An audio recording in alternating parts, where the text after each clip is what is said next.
No, but I feel like because the only reason why I compare y'all to us is because we not that consistent either right now. To be honest with you, like we'll have our stretch of games, and then ESPN they'll sit there and talk about, oh, the Knicks look good, they look great on a 10-game winning streak, 10-game winning streak, and doing great. Jalen Brunson has been the real leader of that team. Like, Cat sure do need to play a little bit better though for them to be really elite. Then next thing you know it, we go on a nice little losing streak. Um, we Wouldn't you say that like 9-2, 10-2 on the last couple games is like pretty consistent?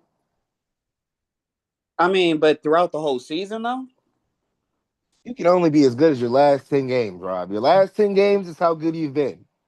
I mean, but think of it like this: like the last time the Spurs lost, I mean, yeah, it was without Wemby, but even before that, I mean, it was against the Knicks, so they was already back on like a 5, 6 game winning streak or some shit like that or more. I think it was 11 at that point. I just know the Knicks ended their winning streak, and then they went on another winning streak, basically. Like, and I mean, that's exactly what OKC is doing too, though. Like, it's like even though they lose, they could lose probably like 1 or 2 games, like either back to back, or even that third game might be like, all right, yeah, like all right, let's tighten up now, and then they get right back into it, and they go on at least like a 5, 6 game winning streak, basically. They have so much. They have so much upside. It's crazy. Like it's like they have so much of an advantage every year. I'm not gonna say for the next couple years, but I mean, as long as they keep Shea, bro, long as they keep Shea as the head, and like maybe Shea and J Dub. I mean, it ain't even got to be if Shea by himself. Shea could probably average like 35 a game by himself if he plays like because he only plays like 32, 33 minutes, some shit like that. If he played like 37 minutes, 38 minutes a game, Brody would give you like like Brody would give you like 37 points, almost 40 points a game. Like if we're talking free throws too, how much they glaze about his game, like Mm-hmm. he would average that much. Like so, as long as they got him, but it ain't got to be all that because they have ways to change this roster. You know what I'm saying around him. And he's gonna be there for the next couple of years. So regardless if it's a season like this where they're like you know what I'm saying a 70, 60 win team or even like a 40 or 50 win team, like they're still gonna be in the midst. They're gonna be a 1-4 every year like from now on. Like and it's same thing with Wemby, but I think Wemby's in a situation where he can win it now. I think it's like it can go real funny in the playoffs. Like, cause like slowing the ball down works in their benefit. Like slowing the ball down works in the Spurs' benefit more than anything because that's just making like he's just more analyzed. It doesn't matter where he is on the court, bro. Like if that shit is a layup, you have to fucking take him account of it. You have to take him into account with this shit. Like Wimby, like I don't give a fuck. Like it's crazy, and to me, that's everybody's kryptonite. I'm not gonna sit here and say he's the Thunder's kryptonite. That nigga's gonna be a nightmare for everybody. And that little oh Shea was in his way. Anthony Edwards was in his way. I don't think we can do that with Wemby because I think he's like the only player that can probably will a team to winning. He's the Will Chamberlain of this era, if that makes sense. Like he No, like yeah, that's he true. he he can will a team to win. All he would need is like a De'Aaron Fox. No bullshit. That's what he got. Like he got extra right now. He got really extra. He got Vassell, uh, Harper. He got extra. It's like a hot dog. It's like a glizzy with all the condiments. Pause. Like you got like a regular hot dog and you got ketchup mustard. You got the fucking sauerkraut, the fucking onions, relish. You got all that shit on a hot dog right now, bro. Like so he's really dressing. Like, he's dressing this motherfucker up. Bro, so it's like to the point where he don't have to score 30 and 15. He has to score 23, 15, and 6 blocks. You can ride that all the way to 5 championships, man. Like he can will the way those 6 blocks. He'll be like 6 blocks is okay, 7-5. 6 blocks, he can get 4 of them consecutively. He can get 4 blocks consecutively and they probably counted as one block because it's one possession type shit. I don't know how but he be doing shit like that. Like nigga might try Wemby 3 times and get blocked all 3 times. like it's crazy. So it's like that whole dynamic of where shit going. Who's gonna be the face? It's gonna be Wemby with a lot of. It's like gonna be a tree with a lot of branches on it, like Wemby and other stars. What else is going on? Like Bam scoring 83 points. I I really don't can't think wait to see how this like like playoffs go though with the Spurs because I when you feel like look at their somebody roster, they deep. So how many people are you really bringing off? Well, coming off the bench then, like eight man roster. so then yeah, you pretty much got Keldon coming off the bench. Then you got Cornette and Fournette has really impressed me. I mean I like he's it a with the Celtics. champion. I like it with the Celtics. He's a champion.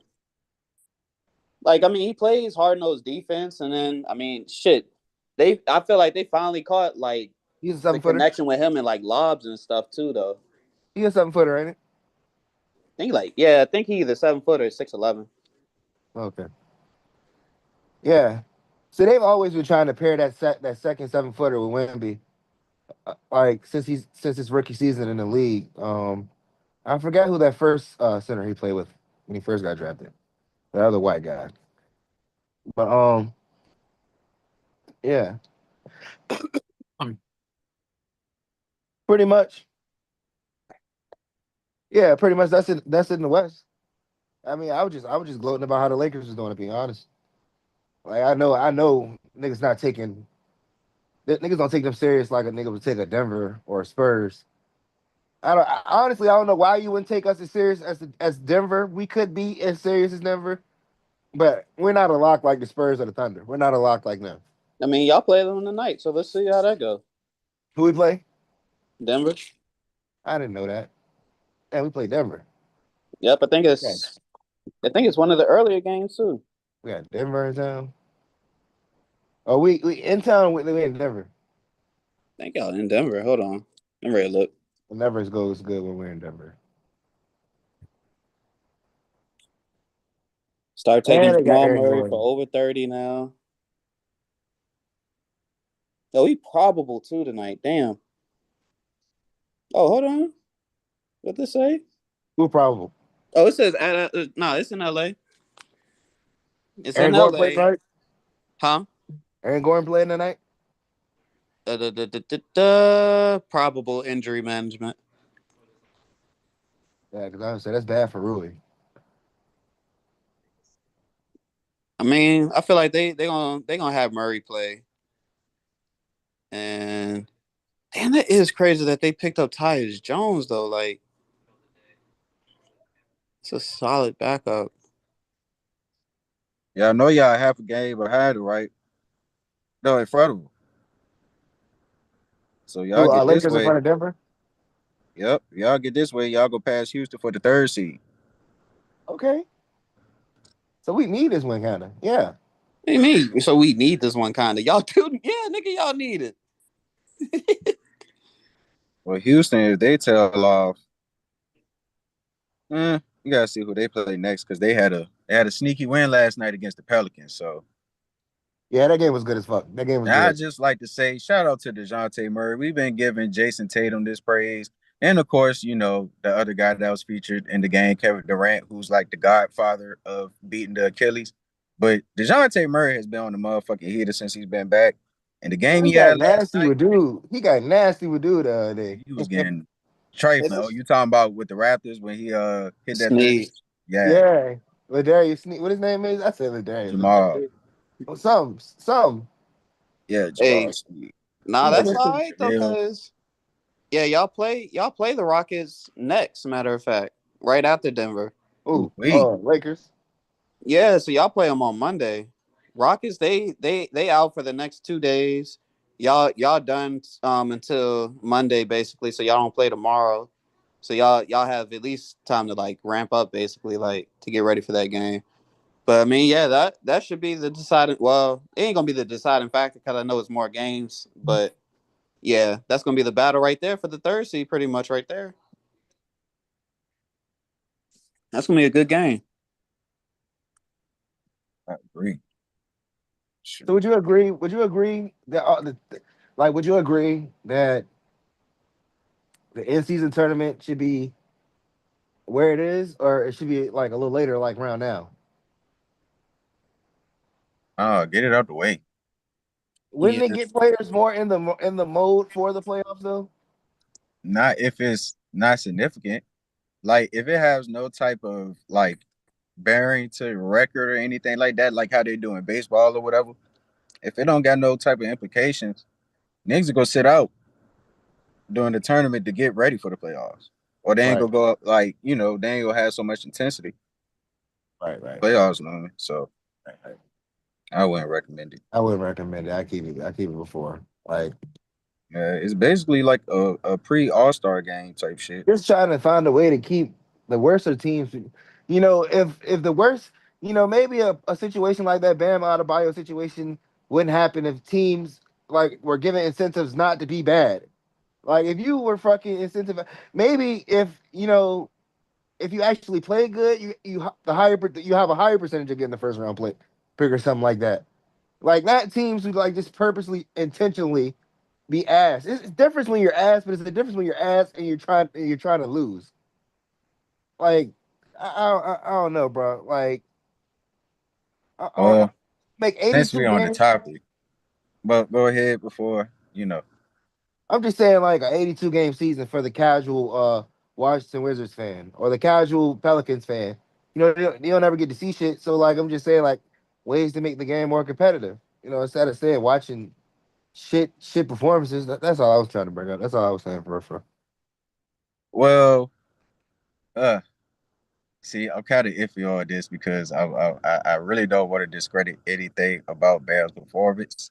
So let's just start off with saying shout out to Bam for dropping 83, second all time leader in scoring in the game with Wilt being first at 100, and then you got the late great Kobe Bean Bryant at number 3 with 81.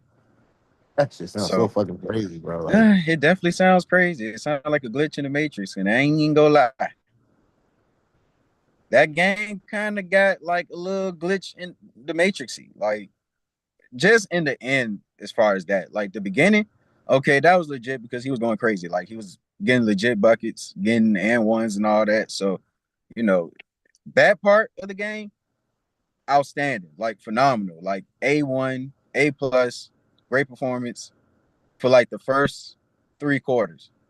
When it started getting ugly, then it just started becoming unethical to me. Like it just niggas was getting hacked purposefully just to rush the time for Bam to get some buckets. He was out there shooting threes on triple teams. I mean, all the nigga could do was one dribble pull-ups. Niggas was already there guarding him like he was Jordan or Wilt. It was getting nasty. So I mean, he broke the record. He got it.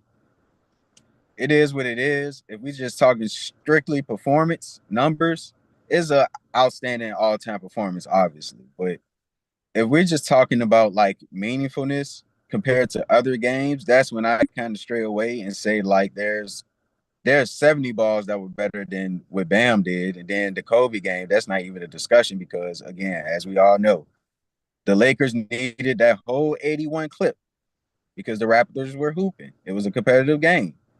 Um, I think the Luka Doncic game when he played against the Hawks when he was a Maverick, that was I mean, it kind of was a deciding factor. I mean, not deciding factor. The game was already decided by like the fourth quarter type shit, but for the most part, it was a competitive game for what I can remember. And then probably some other games. It might have been blowouts or whatever. Niggas was just trying to run up the score, but that game did kind of get nasty. But I salute it in the sense of an all-time great performance. And shout out to Aja Wilson for coming back from her tour. I think that was her first game coming back. So, Bam got the Aja Wilson boost package and fuck around and caught some of that greatness seeing her again. So, I already know that was a nice little celebration after the game. But yeah, shout out to Aja Wilson and Bam being the active all-time leaders in scoring game in their respective leagues. So, you know, Asia had 53. I think that's the leading scorer active. I think all time too. It's tied. It's tied with her and Liz Cambage. I was ready to say I thought Liz Cambage had like Yeah, she had 53 way back, like 10 some years ago, something like that. I remember that shit. Yeah, now she's not even nowhere. She damn near banned for the WNBA. So Yeah, she yeah, played other basketball league. yeah. She getting money though. She hooping, all that. Like shout out to Liz She be Cambage. all over Instagram and shit. Yep. She's still doing her thing. So, you know, the talent ain't too wasted. But yeah, man, shout out to Bam. You know, cool performance, man. Good performance. Great performance. All time great performance. Shout out to Bam. I ain't got nothing negative to say other than the merchandising that was going on in the fourth quarter. That's my only critique. But yeah.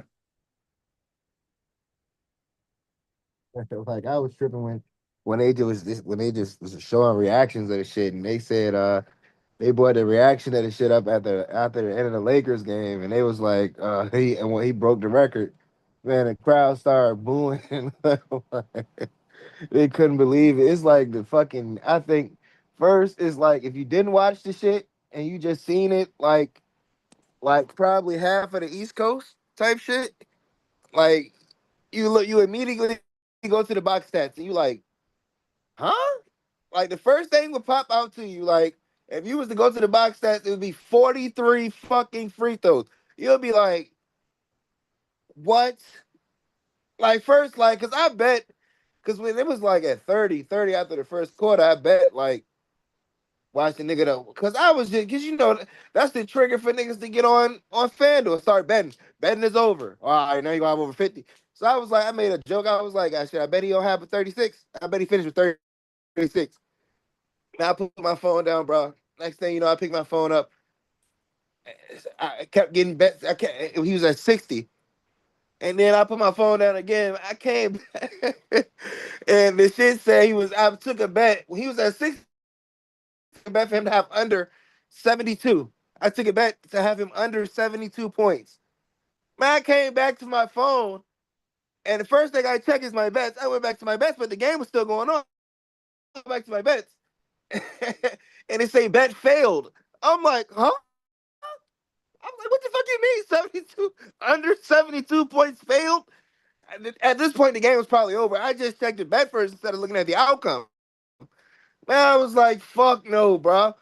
I looked at the outcome of the game, the final score, and then I went to the box. That bitch said, Bam Adebayo had 83 points. I didn't watch the Miami game. I didn't start watching the Miami game until after the 30 point quarter because I figured he won't have nothing but 36. So I started watching the game.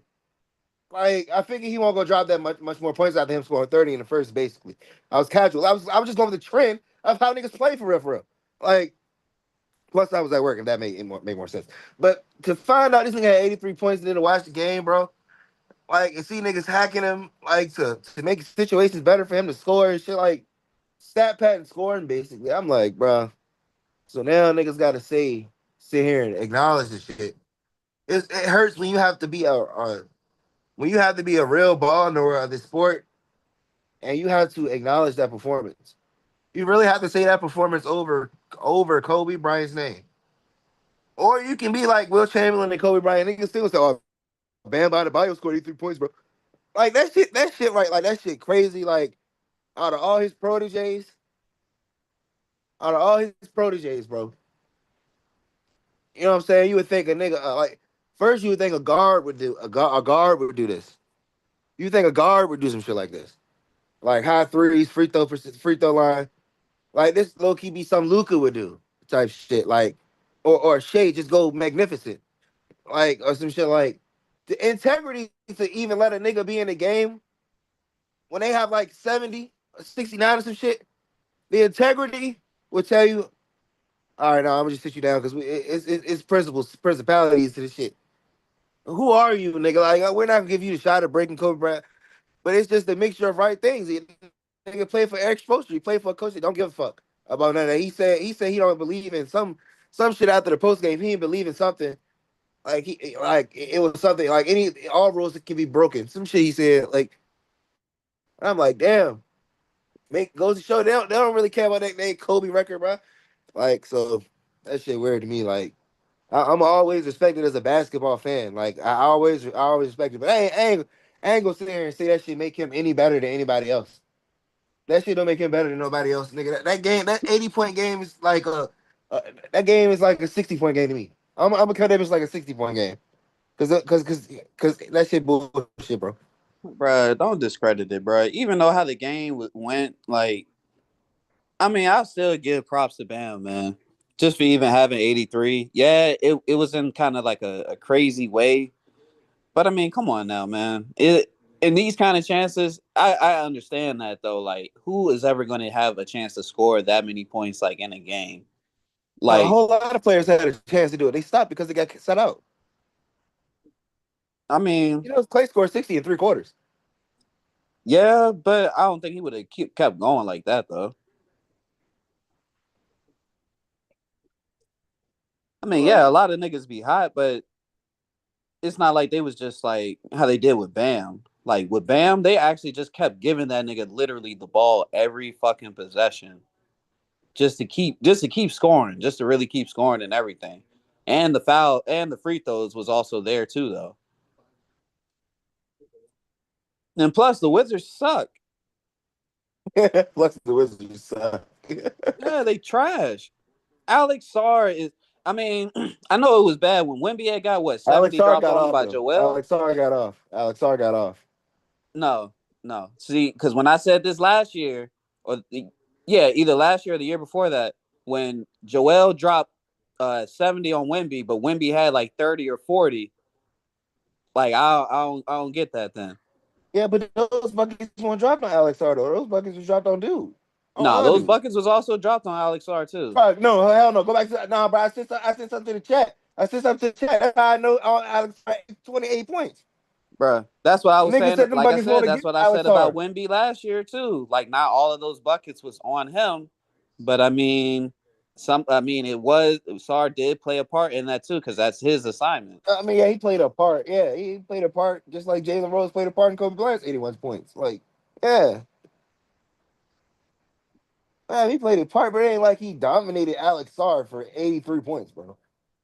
That's a Obviously, whole he did. If team. he ain't, if the Wizards ain't even sit there to think about like just letting him keep playing on him, then obviously he must have been getting cooked to the point where they had to like do a switch basically so he don't get like up to 80 some points, like or at least like keep or at least even get up to like a career high just about like because I don't even think he had like a 50-point game before. Like I think he I had don't even on think he had like a. I don't even think he had a 50-point game at this point. At that point, yeah, I so think I his think career has like 43 or something. yeah.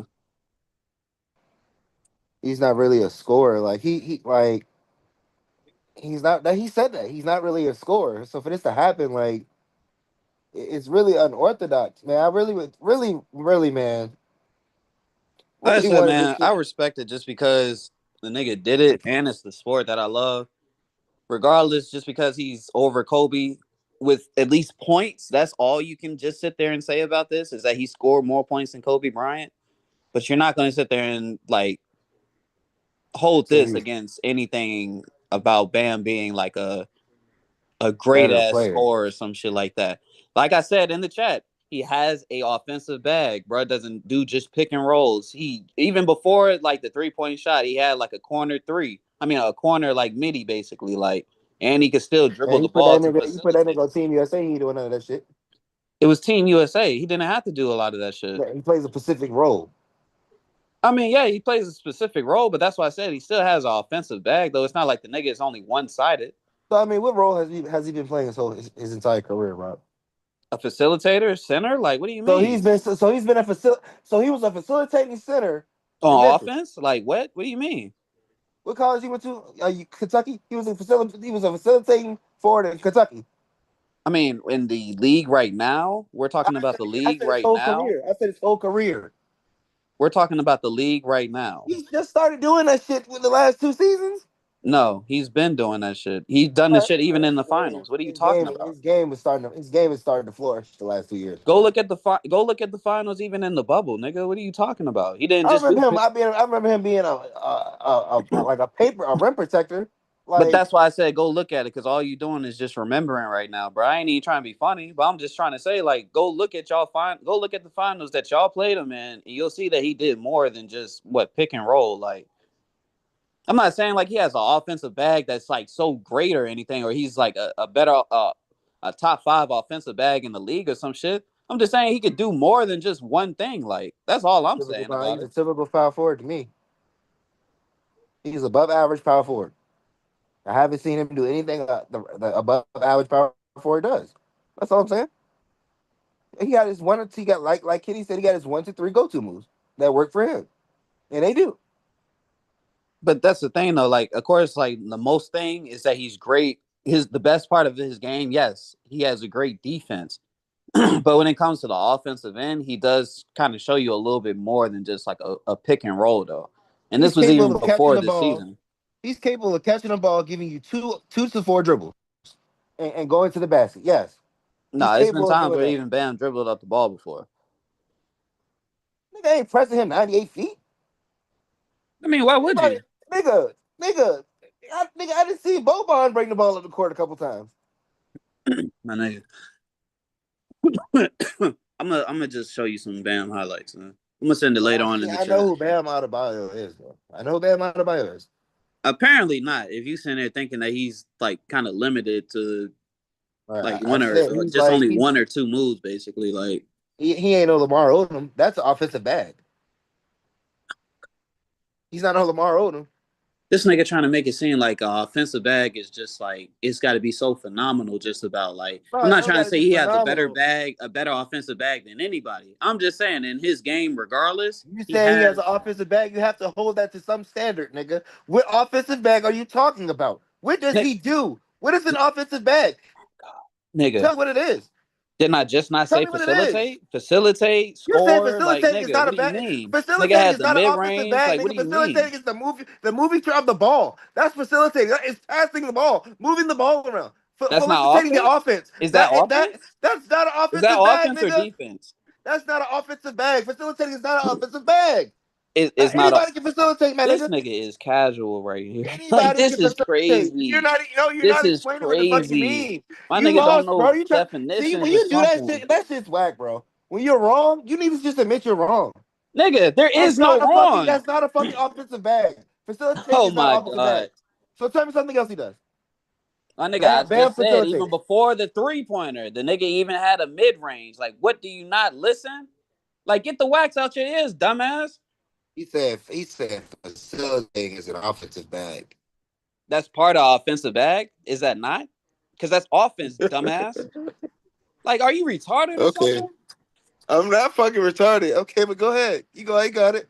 It's not even a point of even arguing it, bro. I mean, it's not if you're gonna be casual. Like, bro, what is So he has offense then? If handles. that's the case, what is offense to you? He has handles. He has an in and out game. He has a post game fadey, I a mean, he post game has midi. above average handles for a center. Does he Is that not? not what the fuck I said in the beginning? Oh my Is that god. not what the fuck I said? I said Then he's an nigga, what are above you average talking power about forward. then? How is oh my god. This nigga is slow. This nigga is beyond fucking slow. Good God. He's just casual. Niggas trying to make somebody How something is they're it not. casual, nigga? You're You trying trying to to make make it him seem something like and I'm he's saying he not. has a above like average offensive bag or something. I'm saying he has a normal offensive bag for a center. The He's nigga not a can center. He's dribble. a center. The nigga, Is he a hold center on, or a shut the power fuck forward? up, shut the fuck up, because you wanted to hear facts. The nigga can dribble. He can pass the ball in situations where So he you can just help looked his it up on teammates score. ChatGPT. You just looked it up on Google. Nigga, I mean, do you want me to screen share? Because literally, it just says Zoom meeting right now. Yeah. Like, come on now. Don't do that. I watch basketball more than you. I've been watching Okay, basketball go more ahead, than buddy. you my No, whole you entire don't, life, buddy. You and you don't, older than buddy. me. No, you don't, buddy. Go ahead. Keep it I on the topic. clearly do. Keep it on the topic, buddy. Keep it cute. I clearly do. Keep it cute. Because a nigga right here is basically saying Bam Adebayo only does pick and roll. How fucking casual is I that? didn't say he only does pick and roll. I said he's a pick and roll. Nigga, I that said he's a nigga, pick and no. roll. All He's a you pick said, and roll rim nigga, we guy. can He's a go pick. back to the You chat, gonna let me and say it? all You gonna you let me said say it? was this I'm nigga saying is it only now. known I'm for a saying it pick and now. roll. I'm saying it now. You're not letting me say it. I say he's a pick and roll rim guy, rim protector. I said, and then later I added on to that. He doesn't do all he does is what the above average power forward does. So Haven't seen all him he do scores anything is outside so of he that. only scores and helps his team off of pick and rolls. Is what you're saying on the offensive end. All right, But shut I'm the saying fuck up. I was drinking water, but okay.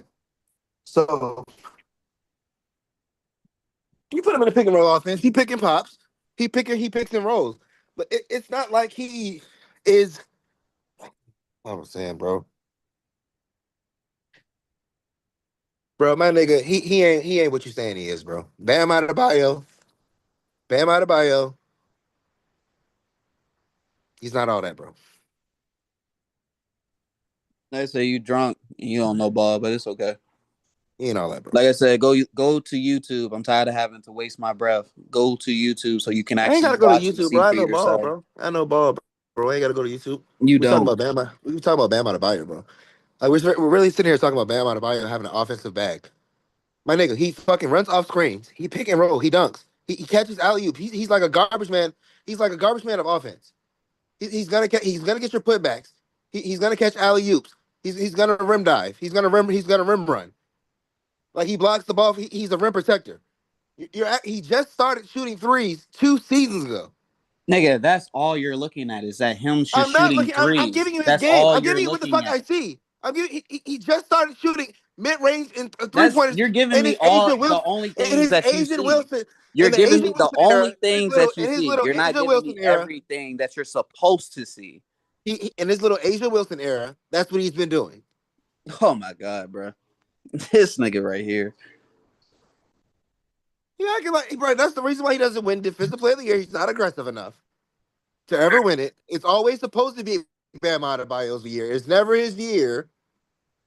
Like nobody wants to trade for him because he's not a superstar for real. He's a fake star. Nobody wants to Let's be trade for honest. Adebayo.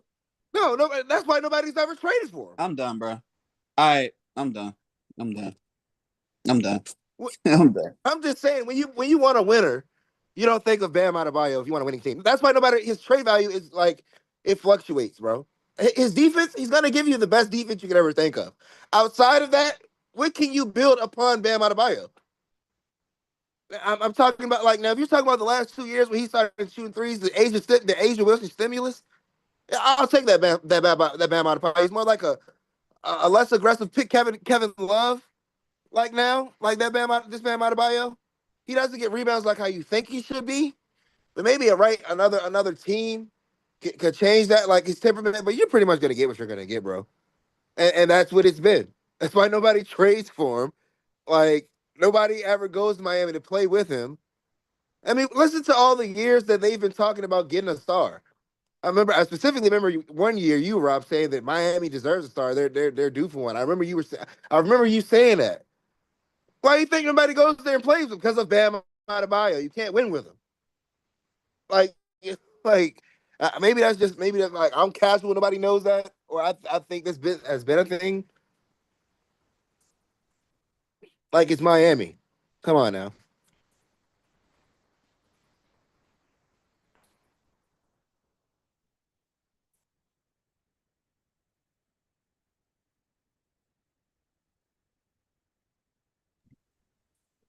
Well, shout out to Bam. Now they got out there. Well, actually, you know what? No, not shout out to Bam because yeah, that nigga scored 20 last night, but that motherfucker was like 6 for 21. So that I don't like that. I do not like that at all. I even hate even more the fact that the Wizards had a competitive game against Orlando. Came down to the motherfucking wire. Motherfucking I think Desmond Bain hit a three. Was that the game? I might be getting the games mixed up, but I know Desmond Bain hit a clutch ass three in one of those games. It might not have been the Washington game though. But yeah, like I hate that the motherfucking Wizards had a competitive ass game down to the wire against arguably a team that's better. Well, they're about the same. I would say the Magic and the Heat are about the same. Both of them been on some good winning streaks. I think the Heat are at 7, and Orlando probably just got at 7. So, eh. But still, like, how the fuck the Wizards go toe to toe with a team, but y'all just got smackaronied by Bam Chamberlain, Bam Wilson Chamberlain for fucking 83 points. Next thing you know, this nigga played against the Bucks, and don't get me wrong, the Bucks are, and they got decent pieces. Giannis played, Miles Turner, Bobby Portis, all them niggas. But how the fuck you don't follow that up with like a efficient, I prove I'm of that elk game? You know what I mean? Like, I don't know, man. I can understand both sides of what y'all saying. Like, I do think Bam has a bag, but I don't think it's like, a duffel. I think it's like a slight, the first thing you see when you go in Louis, the little on sale junks, some sufficient, some that will work, get the job done. That's what Bam does on offense. Like, but he does have a mid range and he does have a pull up game, by the way. He can get to the paint off the drive. Like, he is uber athletic. So, he does do traditional big man things, but he does get outside of the round when it comes to, like, getting the ball in the high post or triple threats, things like that. Pick and pop game, he can be multidimensional. It's kind of AD-esque, but it's nowhere near of like, Pelicans AD or something like that. Yeah, that's what I'm saying. Like 80 is like a tier above him. Yeah. So, but it's something like that. Like, he has the moves. He's just not consistent. And then, again, the aggression, it could be better. But I think he's been getting to that. I mean, he's been scoring 20. He scored no less than 20 in the last 5, 6 games. So maybe he's coming around to that. Maybe scoring 20 is a bad Bam Adebayo game now. Maybe he might fuck around, score 28 on high efficiency against, I'm not sure they play. I think they play the Spurs next. I could be wrong, but I know they play the Spurs soon. So let's see what happens when Bam plays against Wemby, if Wemby plays. But I'm pretty sure he'll play. When you get a chance, go look at that video. Not you, He be bro. scared. He be scared. I already know about Bam Adebayo. I have to look at him. But he be scary as fuck. Obviously, you don't. He be scary as fuck if he was 7 feet tall for real, for real. Cause sadly he's only 6'9", 6'10", some shit like that. Yeah, but I think he make up for it, man. Bam can be an exceptional player if, either he's surrounded by a great number one pick, or I mean not number one pick, but number one player, number one option or whatever. But if he was to have his own team, kind of like now, I mean, it's hard to say because you got Tyler Hero and Norman Powell. Both of them are usually scoring more than Bam, but Bam has his moments where he's like definitely the best player on the team. If he can kind of stay in this mode, Bam could fuck around and lead you to a 6 seed, 5th seed type shit in the East. With that Miami team, I think he can do some better things. Maybe that'll happen next year. But if you give him a number one, like a A1 number one option, like, I don't know who the Miami Heat could fuck around get in the future because, again, they've You been don't see, missing out. so you think it's over for Tyler Hero? I don't know. I mean, his stock looking good. He's been hooping for the most part since coming back, but that might be getting stale because, I mean, then you got Norman Powell doing the same exact thing, if not better. I mean, he was the all-star of the team, so maybe that makes Tyler Hero a little expendable. But I mean, whether they keep him or not, I don't think that will hurt.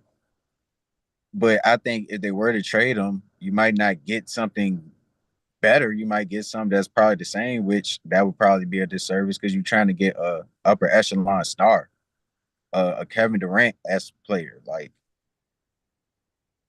he ain't got to be like the best, but at least like top 10. But that's the thing, though. Bam is basically like a number two option on a team. He's Yeah, been to the yeah. finals twice. He basically a number two. Yep. That's what I'm saying. As far as like offensive goes, like he could be your second option just from his repertoire of what he has. Yeah, at this point, definitely.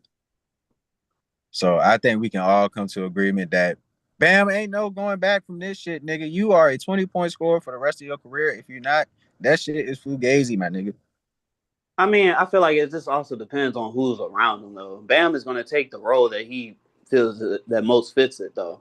I feel like even if he's a number 2 option, he can score 20. I mean, he can, but then if you have like other scorers on the team, though, I mean, I don't think he's going to go hunting for that, though. Type shit. I can understand that. I Like just you feel see like the Norman Powell. status. I just Matter of feel fact, when it's like all you three of break it them on the down the court, property you value got going Norman back to Powell, you 18 got points. Andrew Wiggins, and you got Tyler Hero. You really think Bam is going to get that many shots? He should. He He should. should, but I mean, Norman, well, yeah, he should, but then he's still looking to kick it out more often, though, too, like Norman Powell or like Andrew Wiggins for a three ball, just because of the analytics. Type shit. I agree with that. So I But mean, yeah, yeah, this kind of game that he had, just because it was literally nobody else. Like yeah, everybody was out. he's meant to have a 20, well, a 30 point game for like that. Yeah. Yeah. I'm glad you said that number. He's bound to have a 70-point game. Cause I that mean, shit got against the extra at the end. Like the extras came in like it was fresh off the boat. Like that's what I'm saying fresh though. off Like the even a Miami dock, 30, nigga.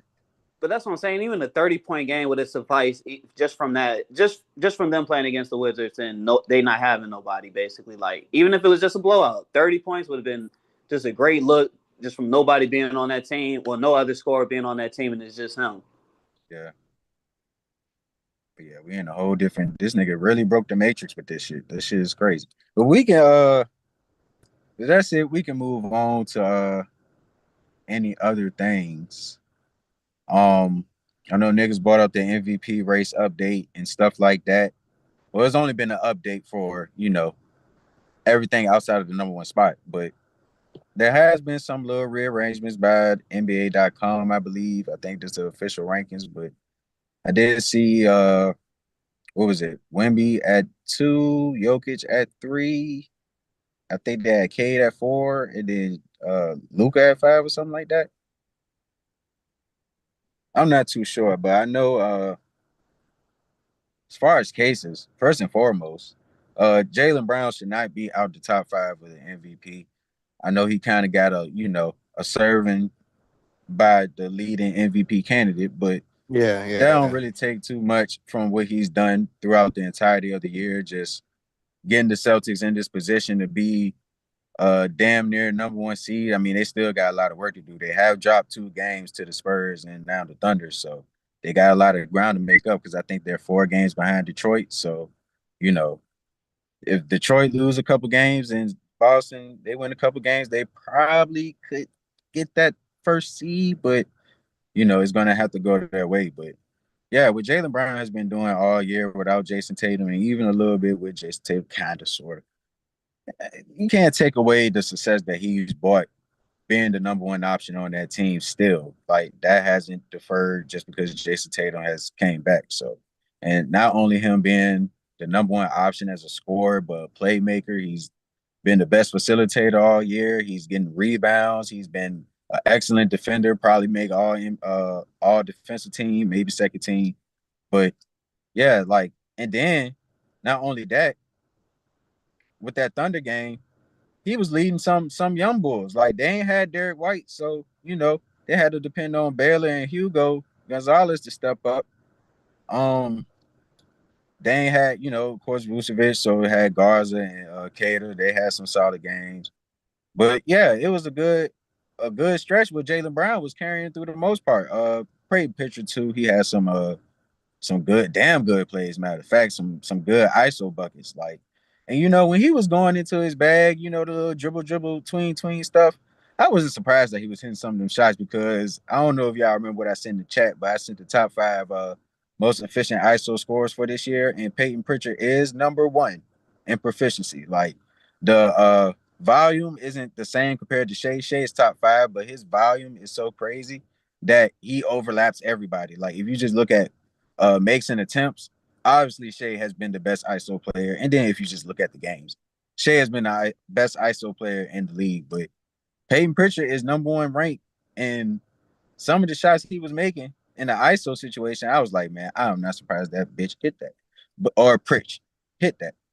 But he was kind of inefficient. I mean, he was missing some shots too. So, you know, maybe if they could have hit a couple more shots, they could have won the game. But get difficult when That you play nigga against coach. that Thunder defense. That nigga a coach already in his little community up there. Like I ain't even know that. They call that nigga Coach Pritchard. Like that nigga is a coach. Like Yeah, his game is kind of fucking his game is crazy though. Like, yeah. like He run the off season camp where he like invite people, whether you're a pro or you could be like a little amateur type shit.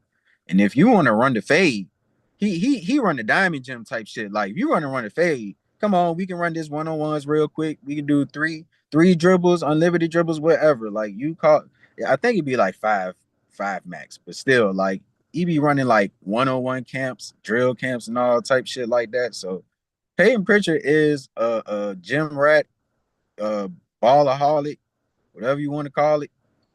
The boy, he works on his craft habitually. So, you know, it's no mistake that he be hitting some crazy shots. He could have a better overall year, maybe a late stretch where they go into the playoffs. Hopefully for the Celtics' sake, if they want to make a real finals run. But, you know, Peyton Pritchard, man, he has the potential to elevate that team. So I'd like to see what he do in the future for the Celtics because they're definitely gonna have to depend on him.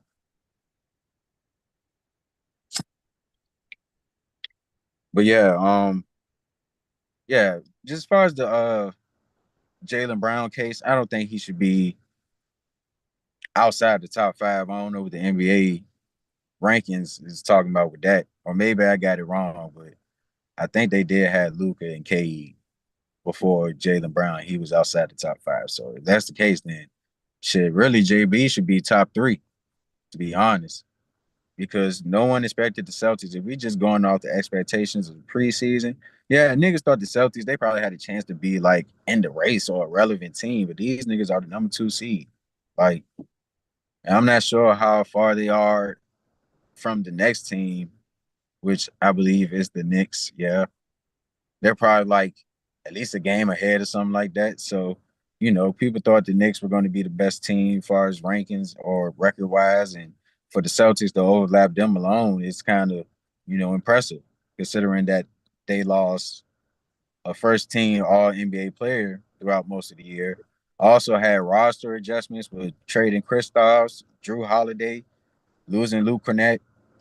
Um, whole bunch of guys that they kind of lost from that championship team. So for them to revamp their team, Jaylen Brown stepping up to be that franchise player, undisputably, like that's a hell of a case for an MVP to me.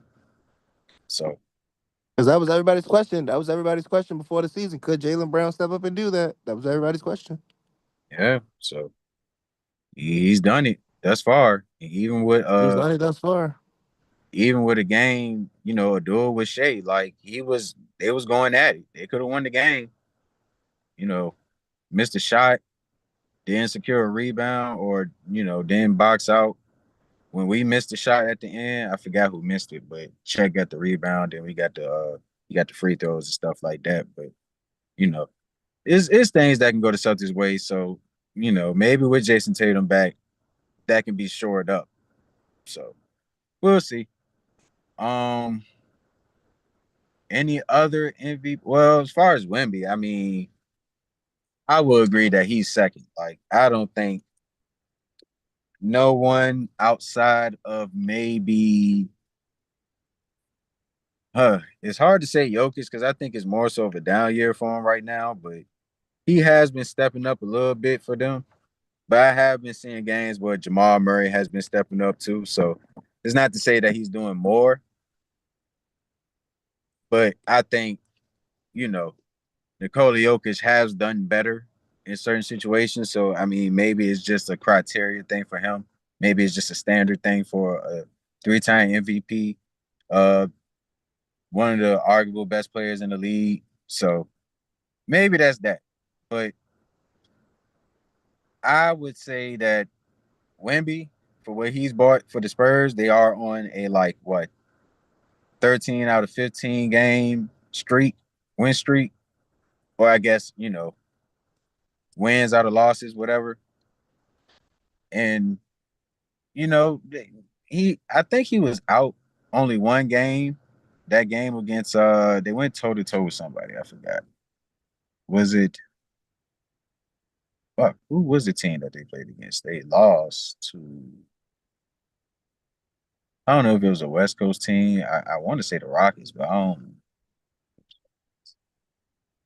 Well, regardless, they only lost one game and it was without Wemby, so that don't knock his case at all. But with Wemby, they've been, you know, getting some consistent wins. That's the most important thing, getting consistent wins and trying to keep pressure on, us to maintain our stance. So, um,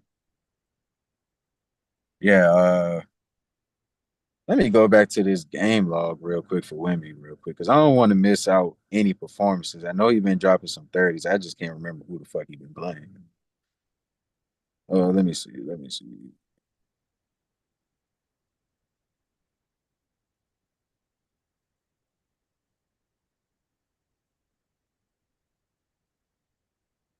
Real quick.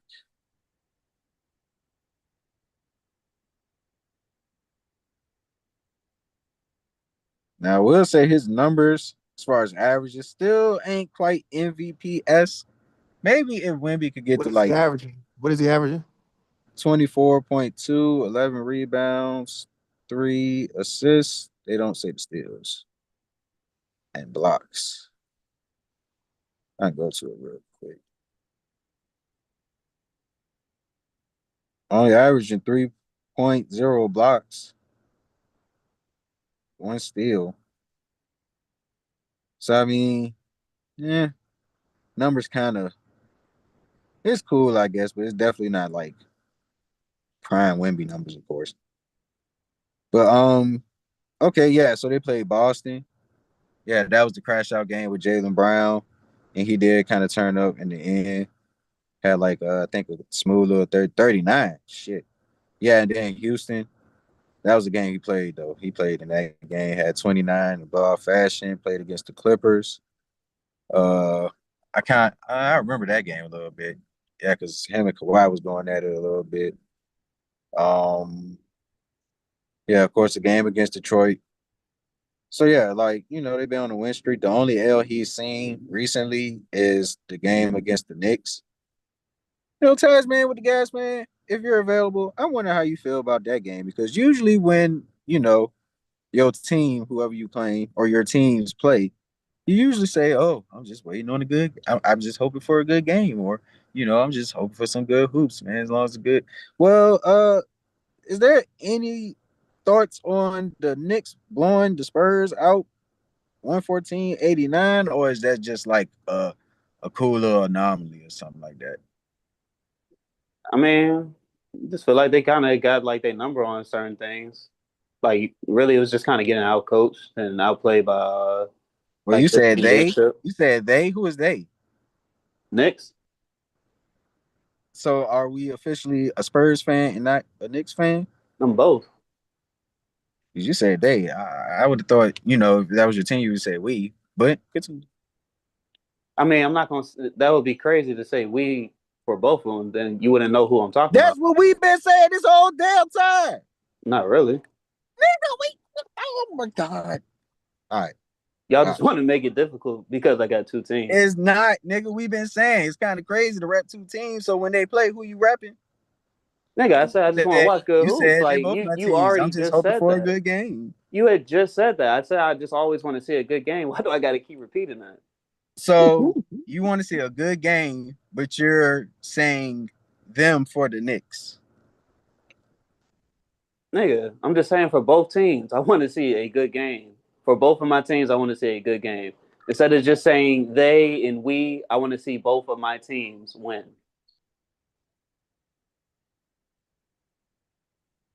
Either or is fine with me.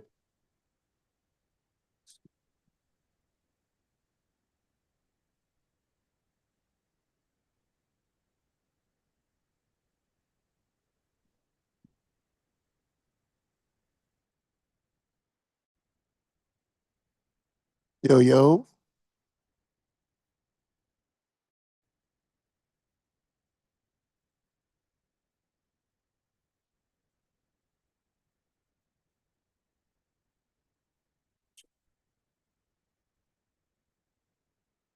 Ah,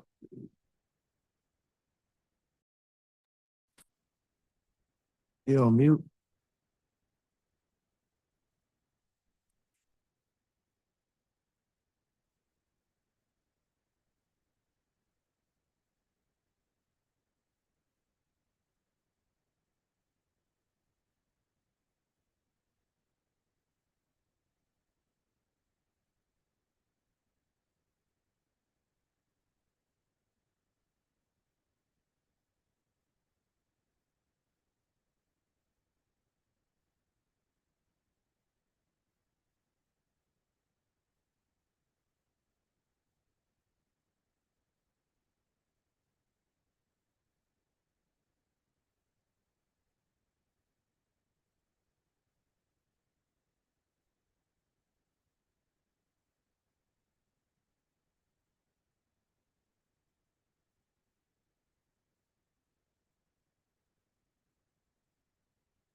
My bad.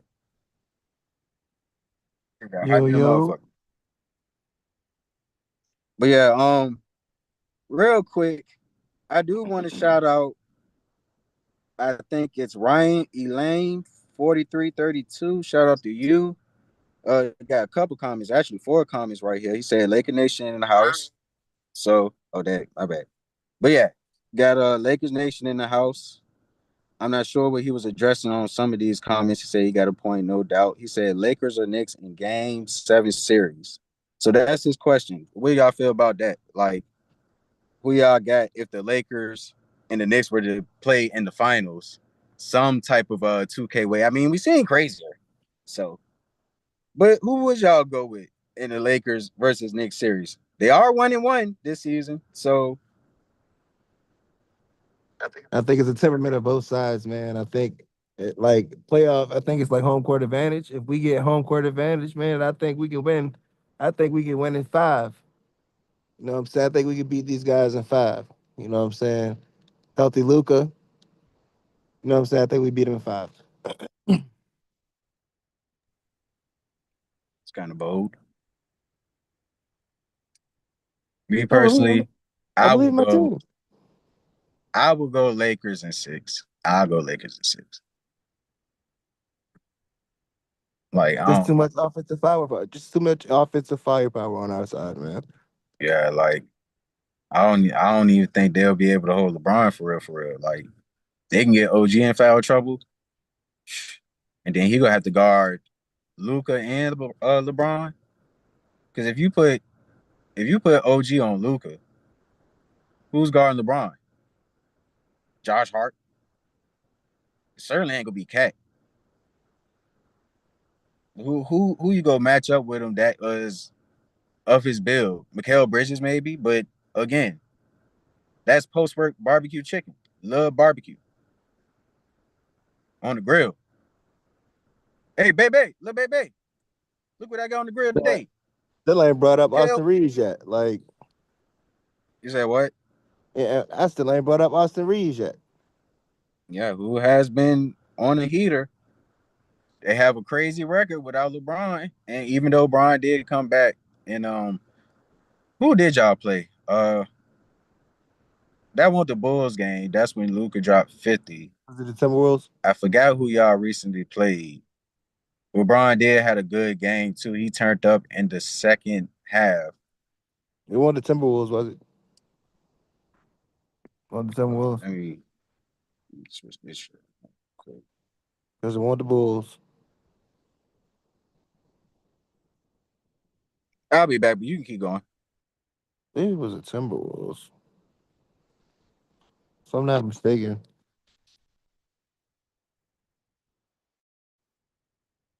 Let me go back and check. A lot of D, a lot of do, a lot of da. Our last game was Thursday, and it was the Bulls.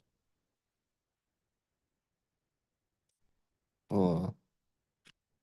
So when did we play the Timberwolves? The game before? Right. Played the Timberwolves the game before we beat them. Look, see, Reese had 31 that Yeah, I game. remember that Timberwolves game because Yeah, Luka was and serving then Ant Man up. Yeah, because Austin Reeves had 31 that game. That's tough. And then this last past game we played Thursday, did he play? My nigga had 30 that game. So like, LeBron played 18, 7 and 7. Shit, we got 23 and 10 out DeAndre 8. Man, when we play like this, man, we're a pretty hard team to beat. And it could go either way because man, Cat could show up and Brunson could play out unbelievably. You know, Luka can't guard Brunson, so Luka can't guard 90% of perimeter guards in the league. But like, I just say like home court advantage matters.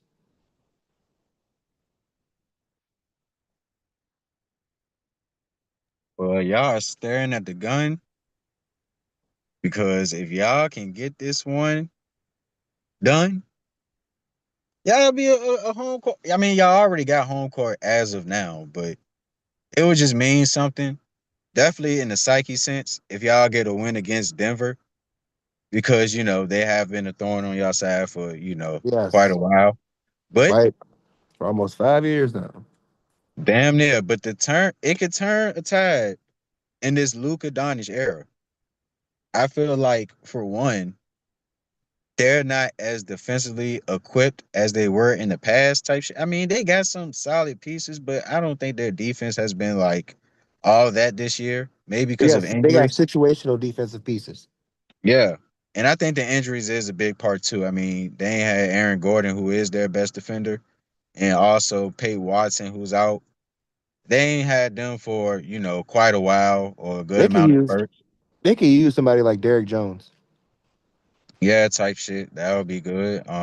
Cam Johnson, he can be a really good defender, especially like team defender type shit. But even one on one, he could be a solid defender. So I mean, he's kind of coming along, but he gotta bring along that three ball. If he can't hit consistently, then it's only so far that you know average defense is going to get you. So All them niggas lost their lackluster. All them niggas lost their luster from coming from Phoenix, man. type shit, type shit. It's crazy. They were all like finals pieces: Mikal Bridges, Cam Johnson, DeAndre Ayton. I'll say Devin Booker is the only one that's like beating the allegations, even though he's kind of, I mean, individually, he's still been hooping, but other than that, everybody else that was on that team damn near out the league. Jay Crowder, Chris Paul, Toy Craig, Bismack Biyombo. No, Bismack still with the Spurs, right? I thought Bismack got picked up by somebody. I want to say he's still with the Spurs. He might be. Man, shout out Yeah, to he's the still at the Spurs. okay. Well, shout out to the Suns making it to the finals in 2022. Shout out to them to even make that far. But um, yeah, like other than that, yeah, I think the Lakers. Oh, this would be a big time win if y'all get this against Denver. Then y'all got to play the Rockets. Y'all play them back to back too. So y'all got two goals at it. Who knows how that's gonna go? Y'all might sit out somebody if y'all can get this win tonight. Or y'all might just go ahead and try to, get those two out the way and really solidify a third spot. So I mean, it can go some ways for y'all. And again, I'm not even sure who's like six right now. I think the West, like 3 to 7th, is like very, very fucking close. So a lot of shit can change. So I don't want to stamp too much on who y'all will be facing right now. But assuming that it will be a team like maybe Phoenix or the Warriors, maybe. Who else is in that range? Ugh, who else is in that motherfucking range? Is Portland still in contention? I believe they are, but they probably like the ninth seed. Hmm. I'm not even too sure, but I mean, for y'all to make it this far, I would think y'all would handle business in the first round, whoever y'all face. Now, if it somehow becomes the Clippers, I'm telling you, the Clippers are the motherfucking fucking dark horse. like, of course they're a dark horse, but there's a better term to describe them. They're like the ultimate antagonist. It's like they're here to ruin everybody party. Like whoever the fuck is having an event, a function, yeah, we come to smack all that shit down. Like how they did Kawhi's business. If it's still running. Is that nigga shit still? Nah, it can't be. If they got an investigation going, I don't think they're growing no more plants. But whatever. Point is, I think the Clippers, especially what they've been doing with their new squad, getting Ben Mathurin and Darius Garland whenever he's healthy, they've been stepping it up. Um, Fuck, I wish I can remember these The games. Give Timberwolves me got a the second. six. Timberwolves got the 6 seed right now. Timberwolves fell off. They was just staring at the third seed. So that's crazy. But they did drop some games to the Clippers. Yeah, that's the team that they played not too long ago, if not yesterday, last night, I think. No, I don't think it was last night, but a couple games ago they did play against the Timberwolves and Kawhi Leonard dropping 45, giving them niggas the business. Like, goddamn Jaden McDaniel, whoever the fuck, Julius Randle, whoever the fuck stepped up to guard that man. He was getting cooked. Ant too. Like, he was hitting them between hezzy pull up middies. Think he had like a big time three to start the game. Or I think that was the other game he played. That was the other game. That was the last game. I forgot who the fuck they played.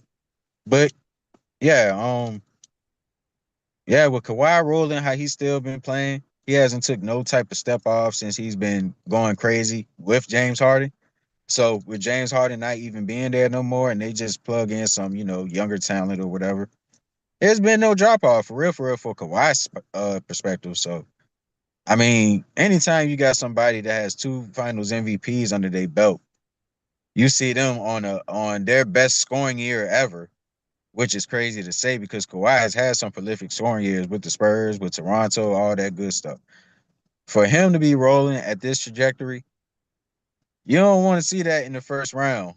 And especially for a team like the Lakers, who really don't have a defensive wing to stay with Kawhi, maybe in spurts, but throughout a whole game, I can't see Vando guarding Kawhi throughout the whole game. I can't see Rui guarding, maybe Rui, because that's probably your best bet. But if LeBron or Luka or Austin Reeves got to go up against Kawhi, it's barbecue chicken alert. That type of time. So yeah, the Clippers, they're dangerous for anybody, not just the Lakers, but for OKC, but for the Spurs, but for anybody who is in the first round and has to match up with the Clippers, the Rockets, Timberwolves, it don't matter. They're at a very good trajectory to make an upset. And I'm saying they're gonna win a championship? Fuck no. I do not believe they're gonna win a championship. I don't even think they're gonna make it to the Western Conference Finals. If they do that, then that's just something epic. But yeah, they definitely can make an upset happen. But it's still a long shot. It's still a long shot. They still got some young players. Even though they got an all-star in Darius Garland, they got a player that was just in the finals in Ben Mathurin. Derek Jones was in the finals. Chris Dunn, he's been stepping up, been productive since being a Clipper. And even Brook Lopez, another player that's been in the finals, won the finals. He's been looking like, Splash Mountain a couple games here and there. And then, Isaiah Jackson, who, he got hurt last year, so he didn't play in the finals, but he played for the Pacers. And when he was healthy, he was producing. So, you know, they got some talent. They got some sneaky pieces. So, oh, and I think they're the first team in NBA history to do some crazy shit like win 30 games after losing only winning 14 or something. Some crazy streak that they went on. Like it's a historical streak. So they're on a historical streak. That's very fucking dangerous. So I'll watch out for the Clippers. That'll be my only thing. But yeah, Much respect to the Clippers, man. Much respect to the streak, man. Congratulations, man. yeah, it fucked up all my dreams of getting a top five prospect. That Well, lottery pick. you never know. I mean, I think the Dallas Mavericks had the eighth best odds. So, but we already kind of know the drop on that one. So shit, I seen Mark Cuban said something. He was like, "Yeah, getting Nico was a mistake." But if you got Cooper Flag, is it really? That's to be continued. That's something that got to build up in the next 5 years because it's too early to say if Cooper Flag is going to do Luka things. Luka did get his team to a finals and Western Conference Finals. Some good playoff runs, so we still got to see that from Cooper We still Flag. gotta see. We still gotta see, but it's looking damn close. Yeah, it's looking close enough. It's looking close enough. If we just talking about individual talent and skill set, and even defensively, like it's definitely been, He's a better player defensively. yeah, it's kind of wrapped with that one. But Maybe Luca Nico had Harris. Maybe Nico Harris was on to something. not enough to. If he was on to something, he went about it the wrong way because he could have got way better, like you always said, for Luca. Could have got a abundant of first round picks. Could have got two fucking players of an Anthony Davis caliber. Like it's just I don't know what happened with that one, but and then out of all that, you trade him to the Lakers, the LA Lakers, the Los Angeles Lakers. He just dropped his 50 ball, his first 50 ball, so he just joined that club of Lakers. Did you see the picture that they had when he dropped 50? Him, Austin Reeves, Shaq, LeBron, Kobe, Yep. Magic, and that's it. Niggas look like Power Rangers type shit. Like, I can't so believe Austin Reeves in the list. yeah, she got like 350s, don't he? Yeah, something like that. I think he had 50 his rookie year. Oh no, it was a 40-point triple double. But yeah, Ever since that LeBron moment, bro, he's been playing like I think he's a true apostle of LeBron. yeah, he's like the epitome of that. Yeah, like So yeah, shout out to AR, man. Happy to see him finally back, finally healthy, and still producing at a very high level. He's damn near at where he was when he was really hooping, he's averaging not like getting. 28 a game. So Did he not get injured, bro? We had three All Stars. for sure, three all NBA players. So yeah, I think AR just brings a great element, X factor to the equation in the Western Conference playoffs because of just, not only what he does in the regular season now, but he has been a pretty decent playoff player. Sometimes he has his moments where he gets played off the court type shit, but he has his moments where he's hitting big ass shots and 30 pieces and all that. So, you know, we'll see how that go. And he has, a good amount of experience at this point. So this time around, he could have a master class in the playoffs for all we know. So we'll see how all that equivalate for the Lakers' sake. We still got a lot of time to see how this seeding finish. So hopefully the Lakers don't fall out of the home court 1-4. But we'll see how they go because y'all do got two, actually three tough games ahead. So best of luck to the Lakers, man. Y'all do y'all dizzle, man. I don't mind seeing a little, West on West crime.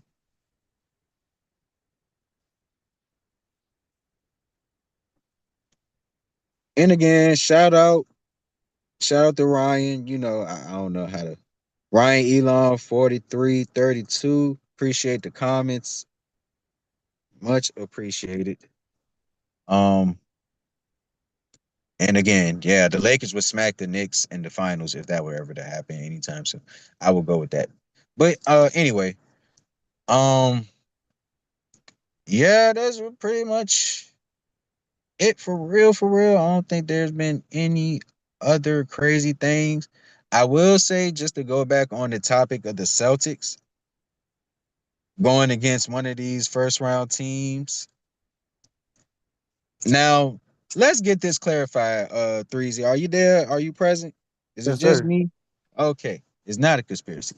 But anywho, I would just like to clarify that this whole debate about what the Celtics would do in the first round is not about them winning or getting upset or anything like that. It's about how they win. I remember we had this conversation started about 2 weeks ago when you said, yeah, whoever the Celtics face in the first round, uh, they smacking them type shit. I think that was the notion. Am I correct? Yeah, you're correct. Okay, so we talking about gentleman sweep. I'm more so on the 4-2 side. So I I'm mean, more so on the gentleman sweep side, 4-2 side. okay, so if we're at the 4-2 side, we're kind of at a medium, but there is some type of difference because for me, I am kind of respecting some of these teams' late pushes in the East. When you talk about Orlando, you talk about Miami, you talk about the Hawks. I think is another team that's kind of climbing up too, or kind of solidifying themselves. But yeah, I think the Celtics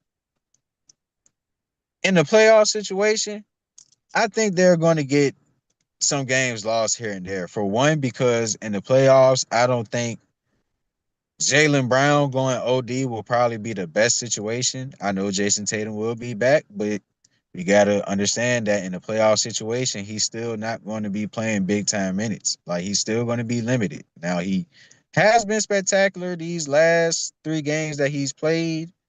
What is it? Spurs, he dropped 20. They played Cleveland, I believe. They beat Cleveland, didn't it? I'm Yeah, I not sure. believe they beat. I think they beat Cleveland if I can remember correctly. But yeah, I think he dropped 20. Shit, he might have the game winner, something like that. But yeah, like he dropped 20 in that game, and then he had 15 first game back. So Jason Tatum has been looking like a little ahead of schedule. And if he now I will say this also. If he started doing DeJounte Murray shit, then I might got to take that back. That motherfucker might play a good 35 minutes a game in the playoffs, and he might fuck around and catch a crazy groove because DeJounte Murray, he shit again. Salute to him because he's kind of defying the mode of coming back from Achilles. Obviously, Kevin Durant is the standard, but I think he came back a little sooner than KD. So because KD took a whole year off, I think, or a whole season. So that's like a year plus. DeJounte Murray, I think, is right at a year, like maybe 370 some days or something like that. And he's still shit. I think DeJounte Murray done put up 20 something straight. So yeah, like if Jason Tatum can follow suit to that, shit. Shit, I might be wrong. I might be wrong, god damn it. I still feel like anybody that's going to face the Celtics in the first round is going to be 4-2. I think if it's the Raptors, they can sneak 2 wins. Maybe both of them at home. Maybe they get a win when they're down 3-1 or something like that.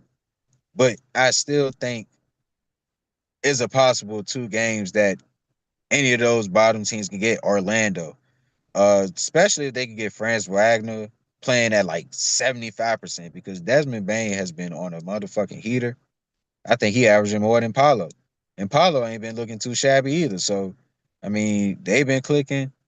Uh, maybe somehow the Hornets fuck around and get a 7 seed. That could be dangerous. It's some dangerous teams in the East. Like it's a lot of parity left, especially to see how the season end. But you know, I think one of these teams fuck around, catch Boston slipping.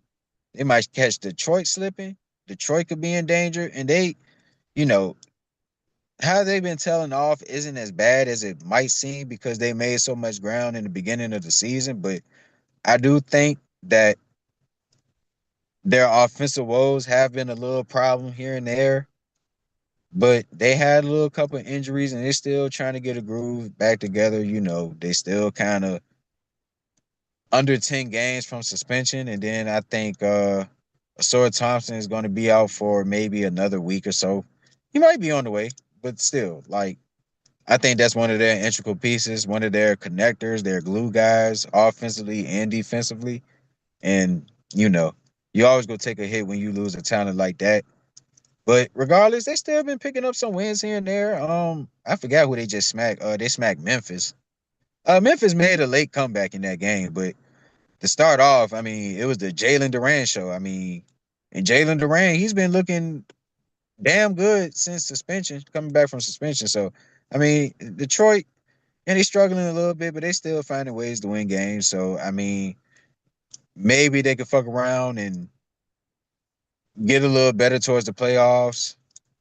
Who knows? But I still think they're gonna have some stiff competition if they do see Charlotte Hornets with a LaMelo Ball playing the way he is, Brandon Miller, Con Knipple, Grant Williams has been giving them great minutes. Musa Diabate, they got some nice depth over there too. So I mean, as far as the East, I do predict there's going to be an upset in the first round for one of these top four teams. Maybe I should just go with the four, whoever that will be. I'm not sure who's the fourth seed in the East. If I were to guess, it would have to be Toronto. No, not Toronto. Who the fuck would be the fourth seed in it? Is it Miami? And I can look it up real quick. Cavaliers. Oh, the Cavs. Forgot all about the Cavs. Shit. I mean, Jared Allen out.